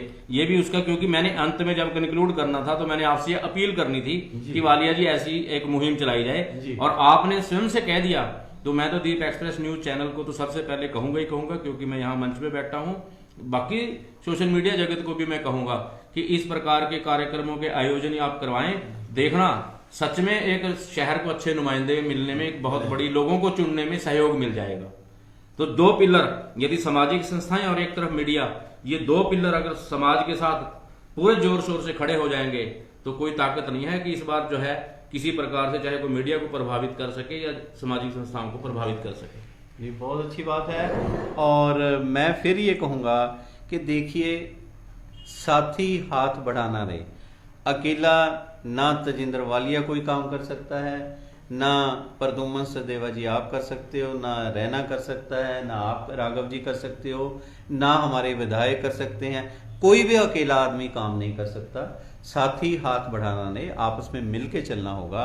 और मैं ये सभी अपने मीडिया के साथियों को भी अपील करूंगा कि हम क्यों ना एक ऐसा मिनिमम प्रोग्राम बनाएं कि जिसमें सभी सोशल मीडिया के, देखिए लाइव प्रोग्राम दिखाना है। मैं ये भी कह सकता हूं कि हमारे बड़े जो पत्रकार साथी हैं या जो बड़े चैनलों के हैं, शायद वो ये ना कर पाए क्योंकि इतना समय कोई नहीं देता कि हम 1 या 1.5 घंटे की डिबेट हम रखना चाहते हैं, डेक्लामेशन टाइप रखना चाहते हैं, उसमें मन की बात रखना चाहते हैं। जो सोशल मीडिया से जुड़े हुए अम्बाला या अम्बाला कैंट में साथी हैं, जो आपके भी जानकार हों, मेरे भी जानकार हैं, आपके भी हैं, कि हम एक साझा मंच बनाकर उसके ऊपर सभी की आवाज लेकर आए। बहुत कुछ करते हैं कमाने के लिए, कम से कम हमारा फर्ज बनता है हम अपने शहर के लिए, अपने भाइयों के लिए, अपने देश के लिए कोई तो अच्छा काम करें। ये एक नोबल काज है, इसमें हम बढ़ चढ़ कर हिस्सा ले सकते हैं, बात कर सकते हैं, और इसके अंदर कई दिक्कतें भी आएंगी, लेकिन हमें तैयार रहना चाहिए कि कई लोगों को ये लगेगा कि शायद ये सच का दर्पण लोगों के सामने सच ना आ जाए, वो डार्कनेस में बात करना चाहते हैं। जैसे आपने कहा कि या किसी पार्टी के ऐसा भी होता है कि भाई उसने काम नहीं किया तो भाई वो दूसरे को आगे करता है। यही चीज, यही पर्दा हम उठाना चाहते हैं सच के दर्पण पर। और ललित बंसल जी हमारे बहुत पुराने हमारे वाकफ भी हैं, वो काफी कुछ पहले तो ललित जी 3 चीजें होती हैं। इससे पहले कि मेरे पास 1 मिनट है, मैं उसी में समाप्त करूंगा आपकी बात के साथ। एक होता है मन, एक होता है दिल और एक होता है दिमाग। पहले आप जो क्वेश्चन कर रहे थे मन से कर रहे थे, फिर 1-2 क्वेश्चन आपने दिल के साथ किया, अब जो लास्ट क्वेश्चन आपने किया है वो आपने दिमाग के साथ किया है। मैं आपको दाग देता हूं कि कम से कम आप हर एक चीज यूज कर रहे हो हमारे ऊपर, और तीरों की बौछार कर रहे हो हमारे, मेरे या आपका अपना चैनल है, मेरा क्या, आप अपने दीप एक्सप्रेस न्यूज पे। ललित बंसल जी ये पूछ रहे हैं मुझसे, राजनीति सेवा है या बिजनेस, इस बात पर प्रकाश डालें। देखिए दीप एक्सप्रेस न्यूज है, दीवा जलता है, दीपक जलता है, दीप जब जलता है वो प्रकाश ही देता है। मैं आपको बता दूं बंसल जी, अगर आपके पास टाइम हो, आप टाइम निकालिए, हम बैठेंगे, बातचीत करेंगे लाइव प्रोग्राम में। राजनीति तो एक ऐसी चीज है, भगवान राम के समय से, हम कृष्ण जी की बात करें उनके समय से, अगर हम सिख गुरुओं की बात करें उनके समय से भी हमेशा राजनीति और धर्म और सेवा इकट्ठा चलता रहा। लेकिन बिजनेस आकर बना कलयुग में, वो भी शायद जब हिंदुस्तान आजाद हो गया उसके बाद हमने राजनीति को बिजनेस बनाना शुरू कर दिया।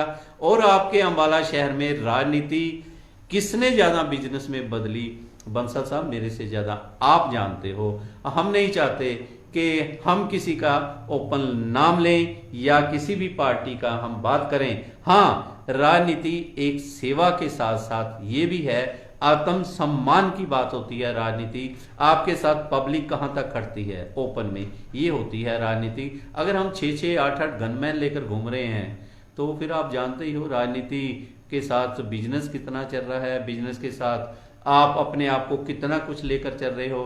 मैं तो यही कहूंगा कि राजनीति को अगर सबसे बढ़िया राजनीति करनी है, प्यार से ईमानदारी से करिए। जैसे हमारे एक दर्शक ने आपके अंबाला की एग्जांपल दी, मास्टर शिव प्रसाद जी, जो 3 बार अंबाला से विधायक बने और उन्होंने भी राजनीति की, उन्होंने कोई बिजनेस नहीं किया। बहुत से उदाहरण हैं। चलिए, ये एक बहस का विषय है, इस पर हम खुल के बहस करेंगे बंसल साहब। जब आपके पास टाइम हो आप हमारे साथ कांटेक्ट कर सकते हैं, इस पे भी हम बातचीत करेंगे। फिर मैं आज लास्ट उसी मुद्दे पर आता हुआ, शायद आप कुछ कहना चाहते हैं। तो अब आप कहो, आप पूछो तो जरूर कहेंगे। तो ये आपको तो शंकर है कि वो सामाजिक संस्थाओं की तो मैं दूर कर सकता हूँ कि आप सामाजिक संस्थाओं से जुड़े हुए हो जी। मैं आप दोनों से पूछना चाहता हूँ कि बंसल जी ने एक ये तीखा बाण चलाया। पहले वो देखिए दिल से पूछ रहे थे, अब उन्होंने दिमाग से पूछा है, राजनीति सेवा है या बिजनेस है, या आप सामाजिक संस्थाओं से, आपको थोड़ा बता। तीखा नहीं कहूंगा, सच्चा, सीधा और स्पष्ट कहा है, स्पष्ट। मैं इसके अंदर ये तो नहीं, ये सबको पता है कि राजनीति सेवा है या बिजनेस है, लेकिन मैं सामाजिक संस्था के कार्यकर्ता होने के नाते कहना चाहूंगा कि राजनीति सेवा का माध्यम होना चाहिए, बिजनेस के लिए सीढ़ी नहीं होनी चाहिए। कुछ लोगों ने राजनीति को एक सीढ़ी बनाया हुआ है कि वो राजनीति की नाव में सवार होकर अपना व्यवसाय करते हैं। मैं कहता हूं कि राजनीति को जिस दिन नेता लोग इसको सेवा का माध्यम बना लेंगे, उस दिन एक स्वच्छ और अच्छी राजनीति की शुरुआत हो जाएगी। बहुत 90% आजकल ये जो है यही हो रहा है, जो बंसल जी ने बोला। चलिए खैर, अब राजनीति वालों से तो मैं अभी नहीं पूछूंगा कि ये क्या है। हाँ बंसल जी, आपने एक बहुत हटके प्रश्न किया, आज का सबसे ज्वलंत मुद्दे पे आपने बात की। बहुत जल्दी मेरे भी दिमाग में आया, मैं भी दिमाग से बात कर रहा हूँ कि राजनीति सेवा है या बिजनेस, इस पर हम बहस रखेंगे बहुत जल्दी, और अच्छे आप जैसे अच्छे लोगों को बिठाकर हम बात करेंगे, राजनीति बिजनेस है या राजनीति सेवा है, इस पे हम बात करेंगे। और आखिर में राघव जी, आप आए हमारे स्टूडियो में, आज आपने बातचीत अपनी पार्टी की तरफ से रखी, और मैं रैना जी आपका, प्रदुमन जी आपका, आप सामाजिक संस्थाओं की तरफ से आए, बहुत बड़ी बात है। और ये अच्छा लगा कि जो आपने एक बात की कि सामाजिक संस्थाएं इकट्ठा होकर कोई ऐसा मंच बनाएं या कोई ऐसी बात करें, उससे काफ़ी हद तक लोगों की परेशानियां कम हो सकती हैं, ऐसा देखने में या सुनने में लास्ट लगता लाइन है। बोलना चाहूंगा। हाँ प्लीज बोलिए। कि मैं भी अपनी पार्टी की तरफ से सामाजिक संस्थाओं ने बात कहूंगा कि पूरी की पूरी कोशिश रहेगी, जो इनका एक ये मैनिफेस्टो बनाएंगे, हमारा जो भी कैंडिडेट हो उस पर खरा उतरे, बस इतने के। नहीं, बहुत बड़ी बात है, बहुत अच्छी बात है। अंत में चलते चलते मैं आपसे इजाजत लूं, लेकिन मुझे ये लगता है जैसे आपने बात की कि एक संस्था बनाएंगे, कि वो हम बनाएंगे, बात यही आ जाती है लास्ट में, बिल्ली के गले में घंटी कौन बांधेगा। अब देखना है ये कि बिल्ली के गले में घंटी, अंबाले का कौन सा शेर आ गया आता है और कौन बिल्ली के गले में घंटी बांधता है, इसके बारे हम जल्दी फिर चर्चा करेंगे। अंत में मैं तजिंदर वालिया आप सभी का धन्यवाद करते हुए अपने श्रोताओं से इजाजत लेता हूँ। नमस्कार।